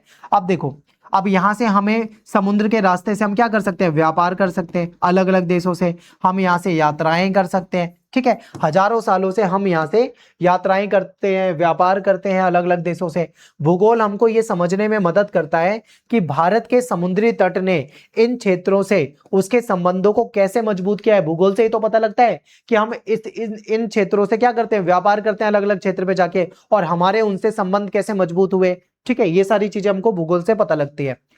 भूगोल किन प्रश्नों के उत्तर देता है, भूगोल में हमें कौन से क्वेश्चन के जवाब मिलते हैं। तो देखो कुछ क्षेत्रों में वर्षा अधिक क्यों होती है भाई, ये हमको भूगोल से पता लगता है।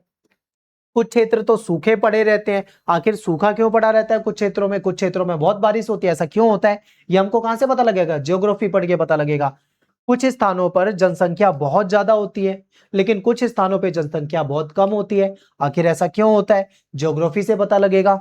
ठीक है, जलवायु, मिट्टी, जल, कृषि, खाद्य उत्पादन, इन सब को कौन सी चीजें प्रभावित करती हैं, ये हमको कैसे पता लगेगा? भूगोल से पता लगेगा।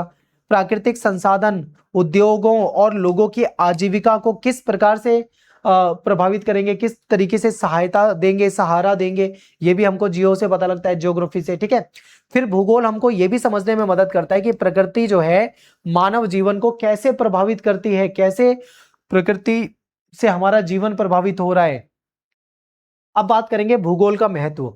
भूगोल हमें बाढ़, सूखा, प्रदूषण, वनों की कटाई जैसी जो पर्यावरणीय समस्या है इसको समझने में सहायता करता है। ठीक है, यानी भूगोल क्या है? भूगोल हमें बाढ़, सूखा, प्रदूषण और वनों की कटाई जैसी जो पर्यावरणीय समस्या है इसको समझने में मदद करेगी। ये प्राकृतिक संसाधनों का संरक्षण करने और महत्व को समझने, आने वाली पीढ़ी के लिए उसका लाभ मिल सके, इसके लिए उसको संरक्षित करने, बचाने के लिए भी हमको जागरूक करती है। ठीक है, भूगोल क्या है? भूगोल हमें बाढ़, सूखा, प्रदूषण, वनों की कटाई जैसी जो पर्यावरण की समस्या है उसको समझने में मदद करेगी, और कैसे हम प्राकृतिक संसाधन को बचा सकते हैं, संरक्षण कर सकते हैं, कैसे नदी बचा सकते हैं, कैसे पेड़ों को कटने से बचा सकते हैं, ये सब हमको भूगोल से पता लगता है।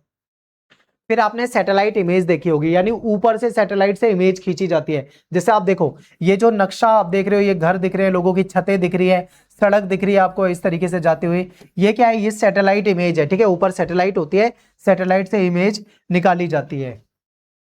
तो सैटेलाइट इमेज और दूर संवेदी तकनीक जैसी जो आधुनिक तकनीक है इसकी सहायता से भूगोलविद यानी भूगोलवेता जो है वो पृथ्वी को ज्यादा सटीक अध्ययन कर पाते हैं, क्योंकि वो ऊपर से इमेज लेके पृथ्वी को और गहराई से अध्ययन कर पाते हैं। भौगोलिक ज्ञान यानी आपदा प्रबंधन में, पर्यावरणीय योजना बनाने में ये बहुत ज्यादा उपयोगी होता है, क्योंकि हमको अगर वहां की ज्योग्राफिकल कंडीशन पता है तो वहां पे आपदा यानी अगर कोई डिजास्टर हो जाता है, कोई समस्या आ जाती है तो उसको मैनेजमेंट करने में फायदा पहुंचाएगी। ठीक है, वहां की जो पर्यावरण है उसके लिए योजना बनाने में भी ये मदद करती है। भूगोल जो है प्राकृतिक संसाधनों के सतत और जिम्मेदार उपयोग को बढ़ावा देता है। अगला हमारा टॉपिक है वो है इतिहास यानी हिस्ट्री, एक विषय के रूप में। ठीक है, हम हिस्ट्री को भी एक सब्जेक्ट के रूप में पढ़ते हैं, इसको समझते हैं। तो देखिए, इतिहास में हमें अतीत के लोगों, अतीत में जो घटना हो चुकी है यानी जो बीत चुकी है उन घटनाओं और उस समय के समाज का अध्ययन कराता है। ठीक है, यानी हम उसमें क्या करते हैं? हम अतीत के बारे में पढ़ते हैं, अतीत के लोगों के बारे में पढ़ते हैं, उनके बारे में अध्ययन करते हैं।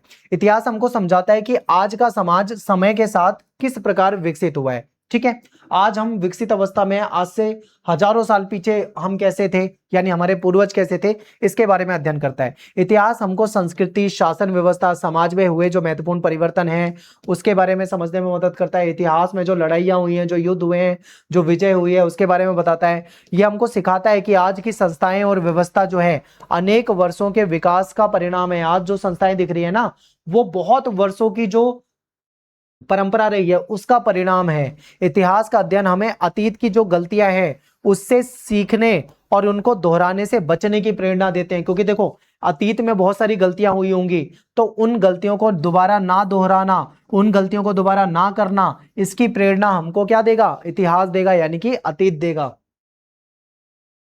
फिर इतिहास का महत्व क्या है, इंपॉर्टेंस क्या है? इतिहास हमें भारत के स्वतंत्रता संग्राम, भारतीय संविधान के निर्माण को समझने में सहायता करेगा। ठीक है, फिर न्याय, समानता, लोकतंत्र जैसे जो मूल्य हैं इसका महत्व हमको बताएगा। हालांकि ये चीज हम पॉलिटिकल साइंस में पढ़ते हैं, लेकिन इसका महत्व क्या है ये भी हमें हिस्ट्री में देखना होता है। भारत का इतिहास जो है उसकी जो समृद्ध सांस्कृतिक और धार्मिक जो विविधता है उसका परिचय देता है कि अलग अलग धर्म थे हमारे यहाँ पे, अलग अलग संस्कृति थी। ठीक है, अतीत का अध्ययन हमें अलग अलग परंपरा, अलग अलग संस्कृति का सम्मान करना सिखाता है। और इतिहास हमें राष्ट्रीय धरोहर जो हमारी नेशनल हेरिटेज है और इसके प्रति सम्मान और गर्व की भावना हमारे अंदर विकसित करता है। ठीक है, ये इतिहास है। इतिहासकार जो होते हैं वो अतीत का अध्ययन करके जानकारी निकालते हैं। तो आखिर इतिहासकार जो होते हैं वो अतीत का अध्ययन कैसे करते हैं? तो उसके लिए वो हिस्टोरिकल सोर्सेज का इस्तेमाल करते हैं, कुछ इतिहास के स्रोत का इस्तेमाल करते हैं। इतिहासकार अतीत की घटनाओं को समझने के लिए क्या करते हैं, वो अलग अलग प्रकार के स्रोत का इस्तेमाल करते हैं। जैसे मान लो कोई लिखित में कोई साहित्य मिल गया हो, कोई पुरानी किताब, कोई पुराना ग्रंथ मिल गया हो तो उससे जानकारी निकाल लेते हैं। कोई यात्रा वृतांत किसी का हो, कोई यात्री आया हो उसने कुछ लिखा हो उसके बारे में जानकारी निकाल लेंगे। कोई मेमोरी संस्मरण यानी कोई पत्र, कोई लोक कथा हो, कोई मौखिक परंपरा हो, ठीक है, कोई वहां पे रेवेन्यू डॉक्यूमेंट हो, इससे जानकारी निकाल लेते हैं। एग्जाम्पल के लिए जैसे नई दिल्ली, जो हमारा न्यू दिल्ली में जो हमारा एक म्यूजियम है, इस म्यूजियम में जो सामवेद है इसकी पांडुलिपि यानी सामदेव की हाथ से लिखी हुई जो पांडुलिपि है ये रखी हुई है। फिर तिरुक्कलम जो कि एक ताड़पत्र पे लिखा हुआ है, एक प्राचीन तमिल ग्रंथ है, इसकी भी जो ओरिजिनल जो लिखी हुई है वो हमारे म्यूजियम में आज भी रखी गई है, ठीक है। तो ये क्या है, ये कहीं ना कहीं उसके प्रति सम्मान विकसित करता है, हमारे इतिहास को हमें बताता है। फिर कुछ पुरातात्विक स्रोत होते हैं, उससे भी जानकारी मिलती है। पुरातात्विक स्रोत जैसे मान लो पुराने जमाने के टूल कैसे होते थे, पुराने जमाने के बर्तन, पुराने जमाने के सिक्के, मूर्तियां, अभिलेख, ठीक है। उस समय के जो आर्किटेक्चर जो मतलब भवन मिले हैं या दीवारों पे, रॉक पे, पत्थरों पे कोई डिजाइन मिली है, ठीक है, कोई कंकाल मिला है, तो ये सारी चीजें भी क्या करते हैं, ये पुरातात्विक स्रोत हैं जिससे इतिहासकार जानकारी निकाल लेते हैं, ठीक है। जैसे हड़प्पा सभ्यता थी, हड़प्पा सभ्यता के बारे में जानकारी ऐसी चीजों से मिली है, ठीक है। एग्जाम्पल जैसे सिंधु सरस्वती सभ्यता, इसमें क्या है, मिट्टी से बनी एक प्रतिमा, एक मूर्ति मिली है जो 12वीं शताब्दी ईसवी की भगवान विष्णु की मूर्ति मानी गई है, ठीक है। इसके बाद ये हमें प्राचीन भारत के जीवन और संस्कृति को समझने में सहायता करते हैं कि प्राचीन भारत में कैसा जीवन था, प्राचीन भारत में कैसा कल्चर था, ठीक है। ये सारी जानकारी हमको इससे मिलती है। अभिलेख यानी कि जो पत्थरों पे, धातु पे या किसी दीवारों पे जो खुदे हुए जो अक्षर लिखे होते थे, अभिलेखों से भी जानकारी मिलती है, ठीक है। तो ये पत्थर पे, स्तंभ पे, चट्टान पे या मंदिर की दीवारों पे खुदे होते थे। एग्जाम्पल है गुप्त काल में जो ब्राह्मी शिलालेख मिले हैं, या फिर हम्पी में विरूपाक्ष मंदिर। अगर आप विजयनगर साम्राज्य में जाते हो, दक्षिण भारत में जाते हो, तो कृष्ण देव राय के समय में कन्नड़ में जो शिलालेख मिला है उससे जानकारी मिल जाती है। फिर मुद्रा शास्त्रीय स्रोत, क्योंकि उस समय में सिक्के चलते थे, सोने के सिक्के हो गए, चांदी के सिक्के हो गए, ठीक है, जो भी सिक्के मिले हैं उन सिक्कों से भी जानकारी मिल जाती है उस समय का कैसा शासन रहा होगा, कौन शासक रहे होंगे, ठीक है। ये सारी जानकारी मिल जाती है, इतिहासकार यहां से निकालते हैं। फिर वंशावली अभिलेख और वैज्ञानिक विधियां। तो वंशावली अभिलेख ऐसे दस्तावेज होते हैं जिसमें परिवार का इतिहास दर्ज होता है, यानी ये पिता है, फिर उसके बाद ये उसका पुत्र है, ये उसका पुत्र है, इस तरीके से पूरी जानकारी होती है, ठीक है। इसमें जन्म, विवाह, मृत्यु और पीढ़ियों के बीच में जो संबंध होता है उसका विवरण मिलता है। आधुनिक इतिहास में वैज्ञानिक तकनीकों का भी उपयोग किया जाता है। एक C14 डेटिंग बोला जाता है उसको, कार्बन 14 डेटिंग। इससे क्या होता है, इससे प्राचीन वस्तुओं की एज पता लग जाती है। जैसे मान लो एग्जांपल कि जमीन में खुदाई करवाई गई, वहां पे कोई मूर्ति निकल गई। अब मूर्ति निकल गई, वो मूर्ति कितने साल पुरानी है ये कैसे पता लगाया जाएगा। या मान लो कहीं पे कोई लकड़ी का कोई पुराना मतलब कोई चौखट या कुछ मिल गई, तो C14 जो डेटिंग है इससे पता लगा लिया जाता है कि वो कितने साल पुरानी, कितने हजार साल पुरानी वो रही होगी, ठीक है। इसके बाद बात करते हैं राजनीतिक विज्ञान यानी पॉलिटिकल साइंस एक सब्जेक्ट के रूप में। तो पॉलिटिकल साइंस जो है इसमें हम किस बात का अध्ययन करते हैं, इसमें हम सरकारों के बारे में अध्ययन करते हैं। सरकार क्या होती है, सरकार कैसे बनती है, सरकार कैसे काम करती है, कानून, अधिकार के बारे में, कर्तव्य के बारे में, चुनाव के बारे में, लोकतंत्र के बारे में, ये सब हमको पॉलिटिकल साइंस में समझाया जाता है। फिर स्थानीय सरकार, राज्य सरकार, केंद्र सरकार कैसे काम करती है, उसकी क्या जिम्मेदारी होती है, उसकी क्या भूमिका होती है, ठीक है, ये सब हमको यहां से पता लगता है। और राजनीतिक विज्ञान हमें एक जिम्मेदार और एक जागरूक नागरिक बनाने के लिए काम करता है, ठीक है, इससे हम जागरूक बनते हैं। फिर भारतीय राजनीतिक चिंतन जो है उसका प्राचीन जो आधार है इसको देखते हैं। तो प्राचीन भारत में राजनीति का गहरा संबंध जो था वो धर्म से था और राजधर्म से था। धर्म का मतलब यहाँ पे नैतिक कर्तव्य है। आपने सुना होगा ना कि राजा का धर्म होता है अपनी प्रजा की रक्षा करना। बहुत ध्यान से समझो, राजा का धर्म होता है अपनी प्रजा की रक्षा करना, आपने ऐसा सुना होगा। अब आप ज्यादातर लोग धर्म का मतलब क्या समझते हैं, धर्म का मतलब वो हिंदू, मुस्लिम, सिख, ईसाई, यहूदी, जैन, बौद्ध, इस तरीके से समझते हैं। यहाँ पे धर्म का मतलब वो नहीं है, यहाँ पे धर्म का मतलब है कर्तव्य। कर्तव्य का मतलब जिम्मेदारी, यानी राजा का कर्तव्य है, राजा का धर्म है प्रजा की रक्षा करना, यानी राजा की जिम्मेदारी है प्रजा की रक्षा करना, ठीक है। तो ये हमारे प्राचीन भारत में प्राचीन भारत की जो राजनीतिक परंपरा है उसमें पहले से था राजधर्म, यानी शासक के जो कर्तव्य है, इससे इसका मतलब होता था वेद उठा लो, उपनिषद उठा लो, पुराण हो जाएंगे, न्याय, सामाजिक व्यवस्था या राजाओं की जिम्मेदारी, सबके बारे में इसमें डिटेल में बताया हुआ है, वेदों में, पुराणों में, उपनिषदों में, ठीक है, उसमें राजाओं की जिम्मेदारी को बताया गया है। फिर महाभारत और कौटिल्य यानी चाणक्य के द्वारा लिखी हुई अर्थशास्त्र, इसमें भी सुशासन, गुड गवर्नेंस कैसे हो सकती है, कानून बनाना, टैक्स लेना, प्रजा के कल्याण करना, ये सारी बातें आपको प्राचीन ग्रंथों में भी मिलेगा हमारे, ठीक है, चाहे आप कौटिल्य का अर्थशास्त्र ले लो, महाभारत ले लो। प्राचीन भारतीय राजनीतिक विचारधारा के अनुसार सत्ता केवल अधिकार नहीं बल्कि एक महत्वपूर्ण जिम्मेदारी भी है। यही विचार आज भी पंचायती राज व्यवस्था में दिखाई देता है, जहां गांव और अपने स्थानीय प्रशासन और विकास के लिए स्वयं निर्णय लेने का अधिकार यहां पे प्राप्त होता है, ठीक है। यानी हमारे यहाँ पे पंचायती राज व्यवस्था थी, गांव होते थे, गांव में पंचायतें होती थी, वो खुद ही डिसीजन ले लेती थी गांव के लिए, ठीक है। फिर राजनीतिक विज्ञान का महत्व क्या है, इसकी इंपॉर्टेंस क्या है, तो राजनीतिक विज्ञान हमको ये समझाता है कि प्रत्येक समाज में जो नियम होते हैं, जो कानून होते हैं, उसकी आवश्यकता क्यों पड़ती है, आखिर क्यों संविधान बनाने की जरूरत पड़ी, क्यों कानून बनाने की जरूरत पड़ी। ये बताता है कि सड़क, विद्यालय, अस्पताल जैसी जो सार्वजनिक सेवा है, इसका संचालन और प्रबंधन जो है वो किस प्रकार किया जाता है। ये समानता, न्याय तथा नागरिकों के अधिकारों की सुरक्षा को बढ़ावा देता है। ये लोगों को चुनावों और अन्य लोकतांत्रिक प्रक्रियाओं में सक्रिय रूप से भाग लेने के लिए प्रेरित करता है, ठीक है। राजनीतिक विज्ञान जो होता है वो जिम्मेदार, जागरूक और सक्रिय नागरिक बनने की भावना विकसित करता है। यानी हम कैसे जागरूक बने, हम कैसे एक्टिव नागरिक बने, समाज के प्रति कैसे जिम्मेदारी निभाएं, ठीक है, ये सारी चीजें हमको पॉलिटिकल साइंस से पता लगती है। तो ये सब क्या है, इसकी इंपॉर्टेंस है। लास्ट है हमारा इकोनॉमिक्स, यानी इकोनॉमिक्स को एज ए सब्जेक्ट के रूप में देखेंगे।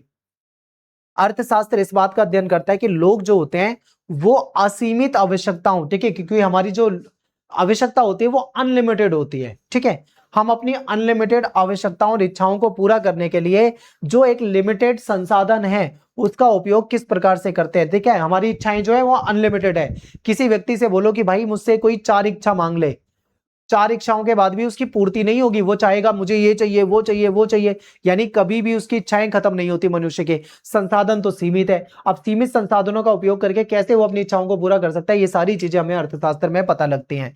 फिर अर्थशास्त्र में वस्तु और सेवा, ठीक है, इसके बारे में, सेवाओं का उत्पादन, वितरण और उसका उपयोग, उपभोग कैसे होता है, ये समझाता है हमको अर्थशास्त्र। अर्थशास्त्र में फिर रोजगार के बारे में, बाजार के बारे में, इनकम के बारे में, कीमत के बारे में, आर्थिक विकास के बारे में अध्ययन किया जाता है। इसमें गरीबी, असमानता और आर्थिक वृद्धि के कारण और प्रभावों को भी हमको समझाता है। अर्थशास्त्र लोगों को बेहतर आर्थिक और वित्तीय निर्णय लेने में भी क्या करता है, सहायता करता है। फिर भारत का आर्थिक इतिहास, तो कई सदियों तक भारत विश्व की प्रमुख अर्थव्यवस्थाओं में से एक था। होता क्या था कि कई सदियों तक देखें तो भारत दुनिया की प्रमुख अर्थव्यवस्थाओं में से एक था। बहुत डेवलप था भारत उस समय में, काफी संसाधन थे हमारे पास, कच्चा माल वगैरह, ठीक है। ये व्यापार में, उद्योगों और समुद्री व्यापार का एक महत्वपूर्ण केंद्र होता था भारत। औपनिवेशिक शासन आया, अंग्रेजों का शासन आया, ब्रिटिश शासन आया, इसने आर्थिक प्रगति को हमारे बाधित कर दिया, हमारे संसाधनों को लूटना शुरू कर दिया, ठीक है। फिर हमारे यहाँ पे गरीबी आ गई, बार बार पड़ने वाले अकाल, और पारंपरिक जो भारतीय उद्योग थे वो खत्म होने लगे। इसकी वजह से हमें बहुत नुकसान हुआ। फिर 1947 में आज़ादी मिली। आज़ादी के बाद भारत ने अपने यहाँ पे सड़कें बनाई, विद्यालय बनाए, अस्पताल बनाए, आधुनिक तकनीक के माध्यम से हमारे यहाँ पे अपनी अर्थव्यवस्था को दोबारा से पुनर्निर्माण करना शुरू करा, ठीक है। पिछले कुछ दशक में देखें तो भारत ने काफी तेजी से प्रगति की है। गरीबी में कमी आई है, लोगों की जो औसत आयु है वो भी बढ़ी है, क्योंकि अच्छा इलाज अवेलेबल है, अच्छा हेल्थ, न्यूट्रिशन सब कुछ अवेलेबल हो गया है, शिक्षा भी बढ़ी है। फिर भी कुछ महत्वपूर्ण चुनौतियां आज भी हमारे समाज में हैं। बहुत से लोगों की जो आय है वो अभी भी बहुत कम है, बहुत कम पैसा कमाते हैं। आर्थिक विकास का लाभ जो है समाज में सभी वर्गों को समान रूप से नहीं मिला है। सतत विकास का अर्थ क्या है, अर्थव्यवस्था का ऐसा विकास जो वर्तमान पीढ़ी की आवश्यकताओं को पूरा कर रहा है, लेकिन भविष्य की पीढ़ियों की आवश्यकताओं को पूरा करने में, ठीक है, ये पूरा करने की क्षमता में अगर हम देखें तो ये क्या है, कहीं ना कहीं नुकसान पहुंचाता है। तो यहाँ पे समझिए सतत विकास का मतलब क्या है। सतत विकास का मतलब है कि अर्थव्यवस्था का ऐसा विकास हो कि वर्तमान पीढ़ी की भी आवश्यकता पूरी हो जाए और भविष्य की पीढ़ी को भी उसको आवश्यकता को पूरा करने का मौका मिल सके, ठीक है। यानी हम अपना तो फायदा करें, अपना तो विकास हम करें, लेकिन हमें यह भी ध्यान रखना है कि जो हमारी आने वाली पीढ़ी है जो अभी आई नहीं है, जो आने वाली पीढ़ी है, वो भी अपना विकास कर सके। यानी हम संसाधनों का भी ऐसा इस्तेमाल करें कि हमारे लिए भी संसाधन बचे रहे और आने वाली पीढ़ी के लिए भी बचे रहे, ये भी हमको देखना है। ठीक है, अब इकोनॉमिक्स का महत्व क्या होता है, तो अर्थशास्त्र हमको समझाता है कि परिवार, व्यवसाय और सरकारें, यहाँ पे सरकारें तथा आर्थिक जो वित्तीय निर्णय होते हैं, ठीक है, ये कैसे लिए जाते हैं ये हमको बताता है। इसमें अध्ययन किया जाता है कि बाजार की मांग और जो आपूर्ति यानी डिमांड और सप्लाई का अध्ययन किया जाता है। वस्तु की कीमतों पे कैसे प्रभाव पड़ता है डिमांड और सप्लाई का। ठीक है, ये बताता है कि रोजगार और आय जो होता है वो किसी देश के विकास के लिए क्यों जरूरी होता है। इकोनॉमिक्स बताता है कि वास्तविक विकास वही विकास होता है जो समाज के प्रत्येक व्यक्ति के जीवन में गुणवत्ता से सुधार करे, यानी हर व्यक्ति का जीवन में क्वालिटी सुधार हो, यानी अच्छा सुधार हो, तब विकास माना जाएगा। तो ये हो गया हमारा पार्ट 4, सारे सब्जेक्ट देख लिया। अब बात करेंगे, लास्ट पार्ट होगा आई थिंक आपका ये, सामाजिक विज्ञान अध्ययन क्यों करें, सामाजिक विज्ञान यानी सोशल साइंस को हम क्यों पढ़े। तो देखिए, सामाजिक विज्ञान की प्रासंगिकता यानी क्या इसका रेलिवेंस है, तो सामाजिक विज्ञान कक्षा में सीखी गई बातों को, यानी जो बातें आप क्लास में सीखते हो उसको आपने वास्तविक जीवन से और अपनी परिस्थितियों से जोड़ सकते हो, यानी क्लास में जो आपने पढ़ा उसको आप वास्तविक जीवन से जोड़ के देख सकते हो। ठीक है, ये हमें समाज, पर्यावरण, अर्थव्यवस्था और शासन, इन सब चीजों को समझने में हमारी मदद करेगा। सामाजिक समस्याओं और उनसे उसके जो समाधान है उसके प्रति क्या करेगा, हमारे अंदर जागरूकता को विकसित करेगा सोशल साइंस। फिर ये बिना सोचे समझे किसी चीज को मान लेने, हमें ऐसा बनाएगा कि हम बिना सोचे समझे किसी चीज को नहीं मानेंगे, बल्कि सोच समझकर लॉजिक के बाद किसी को बात को मानेंगे, तर्क के साथ किसी चीज के सबूत को देखकर हम किसी बात को मानेंगे। ठीक है, सामाजिक विज्ञान विद्यार्थियों को जागरूक, जिम्मेदार और सूचित नागरिक बनने के लिए तैयार करता है। यानी कि सामाजिक विज्ञान करता है, क्या करेगा, स्टूडेंट को जागरूक करेगा, जिम्मेदार नागरिक बनाएगा। ठीक है, ताकि वो क्या करें, वो अपने आने वाले भविष्य में, ठीक है, अपने आप को विकास कर सके, अपना विकास कर सके। फिर सामाजिक विज्ञान और समाज, यानी भारत में बहुत सारी भाषाएं, बहुत सारे धर्म, बहुत सारी संस्कृतियां और बहुत सारी परंपराएं हैं, और हमारा देश विविधता वाला देश है, इतने सारे धर्म, इतनी सारी भाषाएं, इतनी सारी परंपरा, इतना सारा कल्चर है। तो सामाजिक विज्ञान इस विविधता को समझने में हमारी मदद करेगा और हमारे अंदर ऐसी भावना विकसित करेगा जिससे हम क्या कर पाएंगे, उसका सम्मान करेंगे। ये समावेशिता और लोगों की समान भागीदारी को महत्व देता है कि सब हम समावेशी माहौल में बन सके, एक दूसरे के साथ आ सके, ठीक है, एक दूसरे का सहयोग कर सके। फिर भेदभाव या फिर जो पूर्वाग्रह है, जो बहिष्कार है, ये जो समस्या है समाज में, इसका अध्ययन हम करते हैं सोशल साइंस में। समाज को समझने से उसकी जो विभिन्नता है उसका हम सम्मान करेंगे। ठीक है, फिर एकता और सामाजिक सद्भाव को भी यहाँ पे बढ़ावा मिलता है। फिर सामाजिक विज्ञान और पर्यावरण, यानी मानव जीवन जो है, इसमें भूमि, जल, वन, खनिज जैसे जो प्राकृतिक संसाधन है इस पे निर्भर है। ठीक है, यानी मानव जीवन जो है वो भूमि, जल, वन और खनिज जैसे प्राकृतिक संसाधनों पर निर्भर करता है। मानवीय गतिविधियां पर्यावरण पर सकारात्मक और नकारात्मक दोनों प्रकार का प्रभाव डालती हैं। ठीक है, मानवीय गतिविधि यानी मानव की गतिविधि जो है पर्यावरण पे दोनों तरह के प्रभाव डालेगी, सकारात्मक भी, नकारात्मक भी। अगर हम पर्यावरण में खूब पेड़ लगाएंगे तो ये पर्यावरण के लिए सकारात्मक है, अच्छा है, लेकिन अगर हम पेड़ों को काटेंगे तो वह पर्यावरण के लिए बुरा है, यानी नकारात्मक है। अगर हम नदियों को साफ करेंगे, उसमें कचरा नहीं जाने देंगे, तो वो सकारात्मक है। अगर नदियों को गंदा करेंगे तो वो क्या हो जाएगा, नकारात्मक हो जाएगा। ठीक है, प्रदूषण, वनों की कटाई, जलवायु परिवर्तन, ऐसी गंभीर पर्यावरणीय चुनौतियां भी हमारे सामने हैं।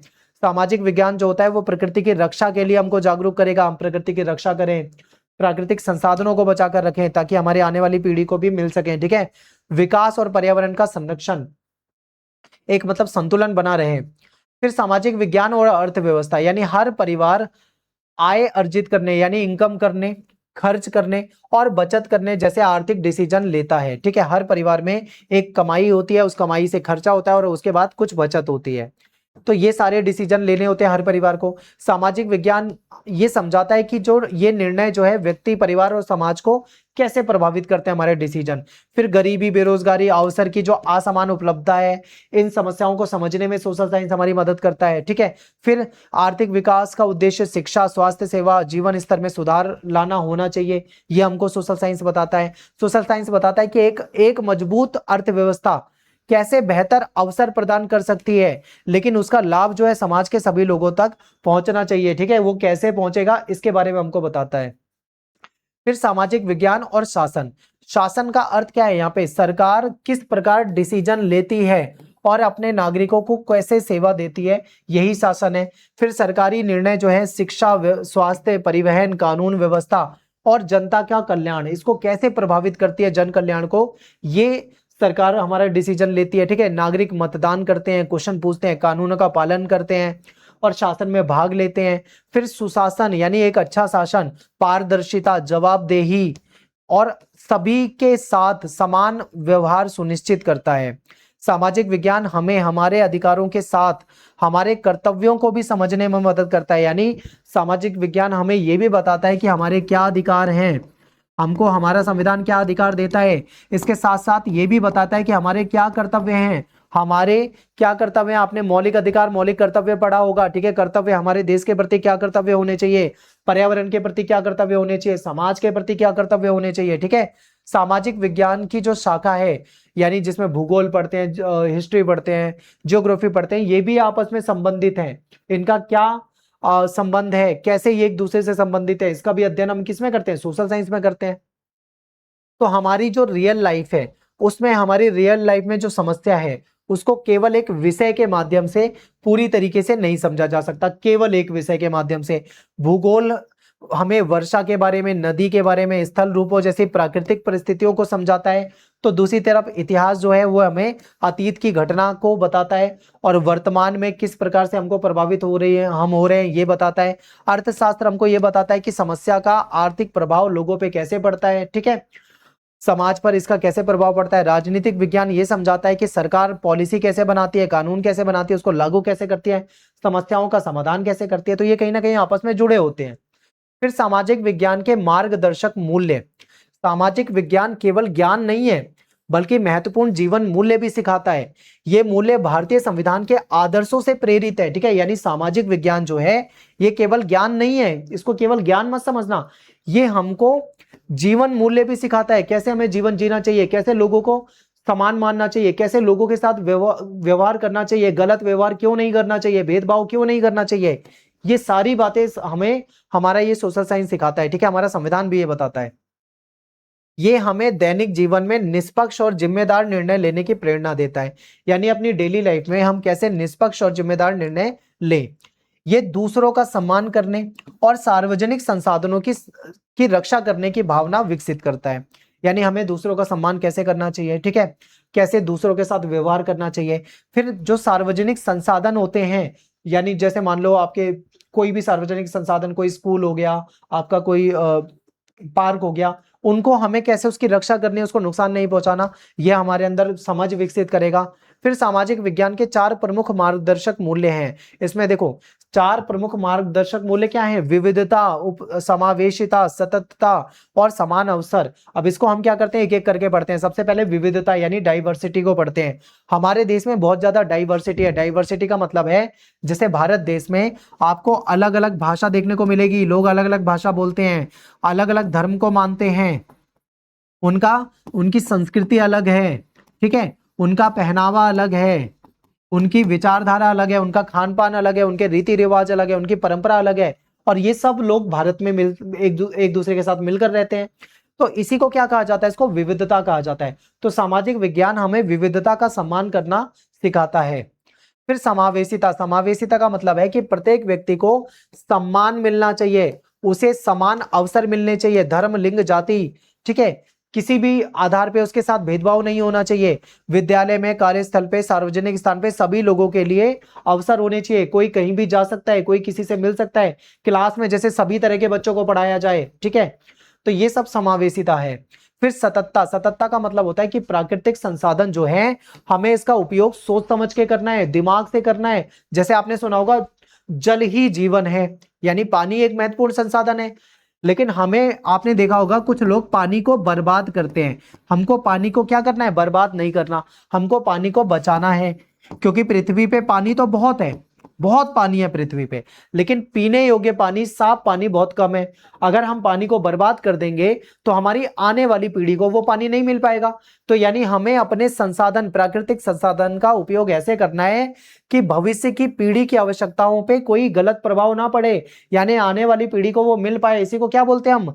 सततता बोलते हैं, ठीक है। जैसे वनों की कटाई नहीं करनी, नदी को प्रदूषित नहीं करना, जमीन के पानी का बहुत ज्यादा उपयोग नहीं करना, ठीक है। फिर समान अवसर, समान अवसर बहुत ईजी, आप समझते हैं।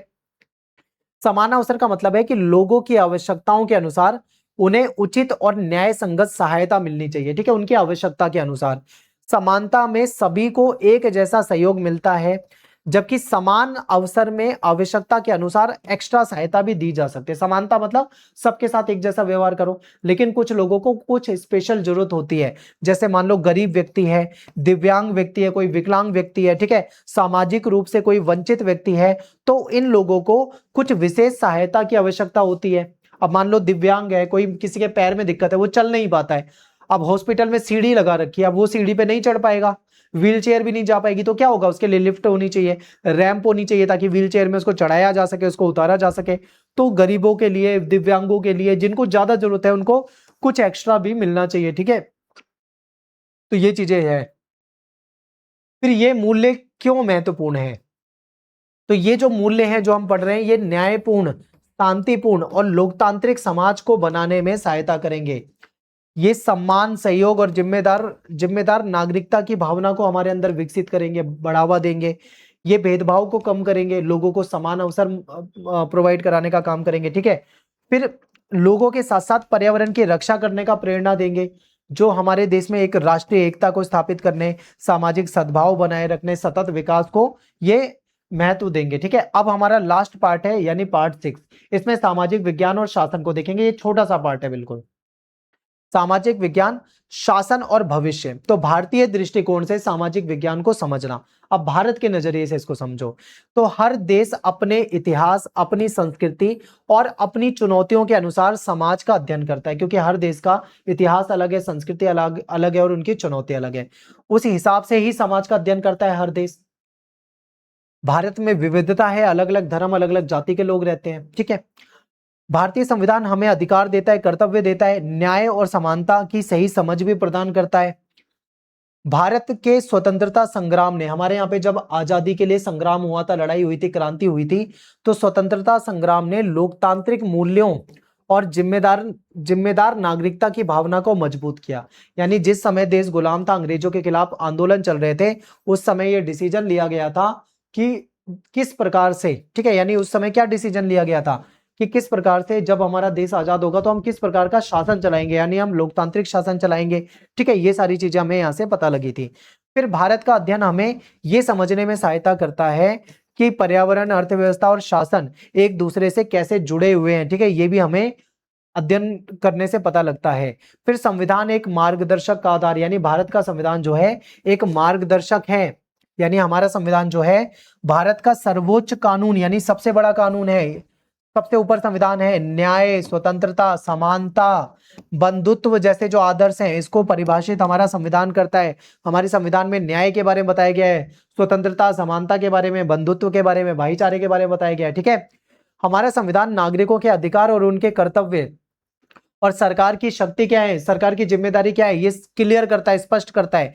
संविधान लोकतंत्र और उत्तरदायी शासन की मजबूत नींव प्रदान करता है, यानी हमारे यहाँ पे लोकतंत्र है संविधान के द्वारा और एक जिम्मेदार शासन है, ये हमारे यहाँ पे प्रोवाइड कराता है, ठीक है। सामाजिक विज्ञान हमें इन संवैधानिक मूल्यों को समझने और अपने जीवन में अपनाने की प्रेरणा देता है। फिर अतीत और आधुनिक भारत का निर्माण। तो आधुनिक भारत का निर्माण जो है उसके इतिहास और स्वतंत्रता संग्राम के आधार पे हुआ है। जब हमारा देश आजाद हुआ उसके आधार पे हमारा नए देश का निर्माण हुआ, हमारे इतिहास के आधार पे हुआ।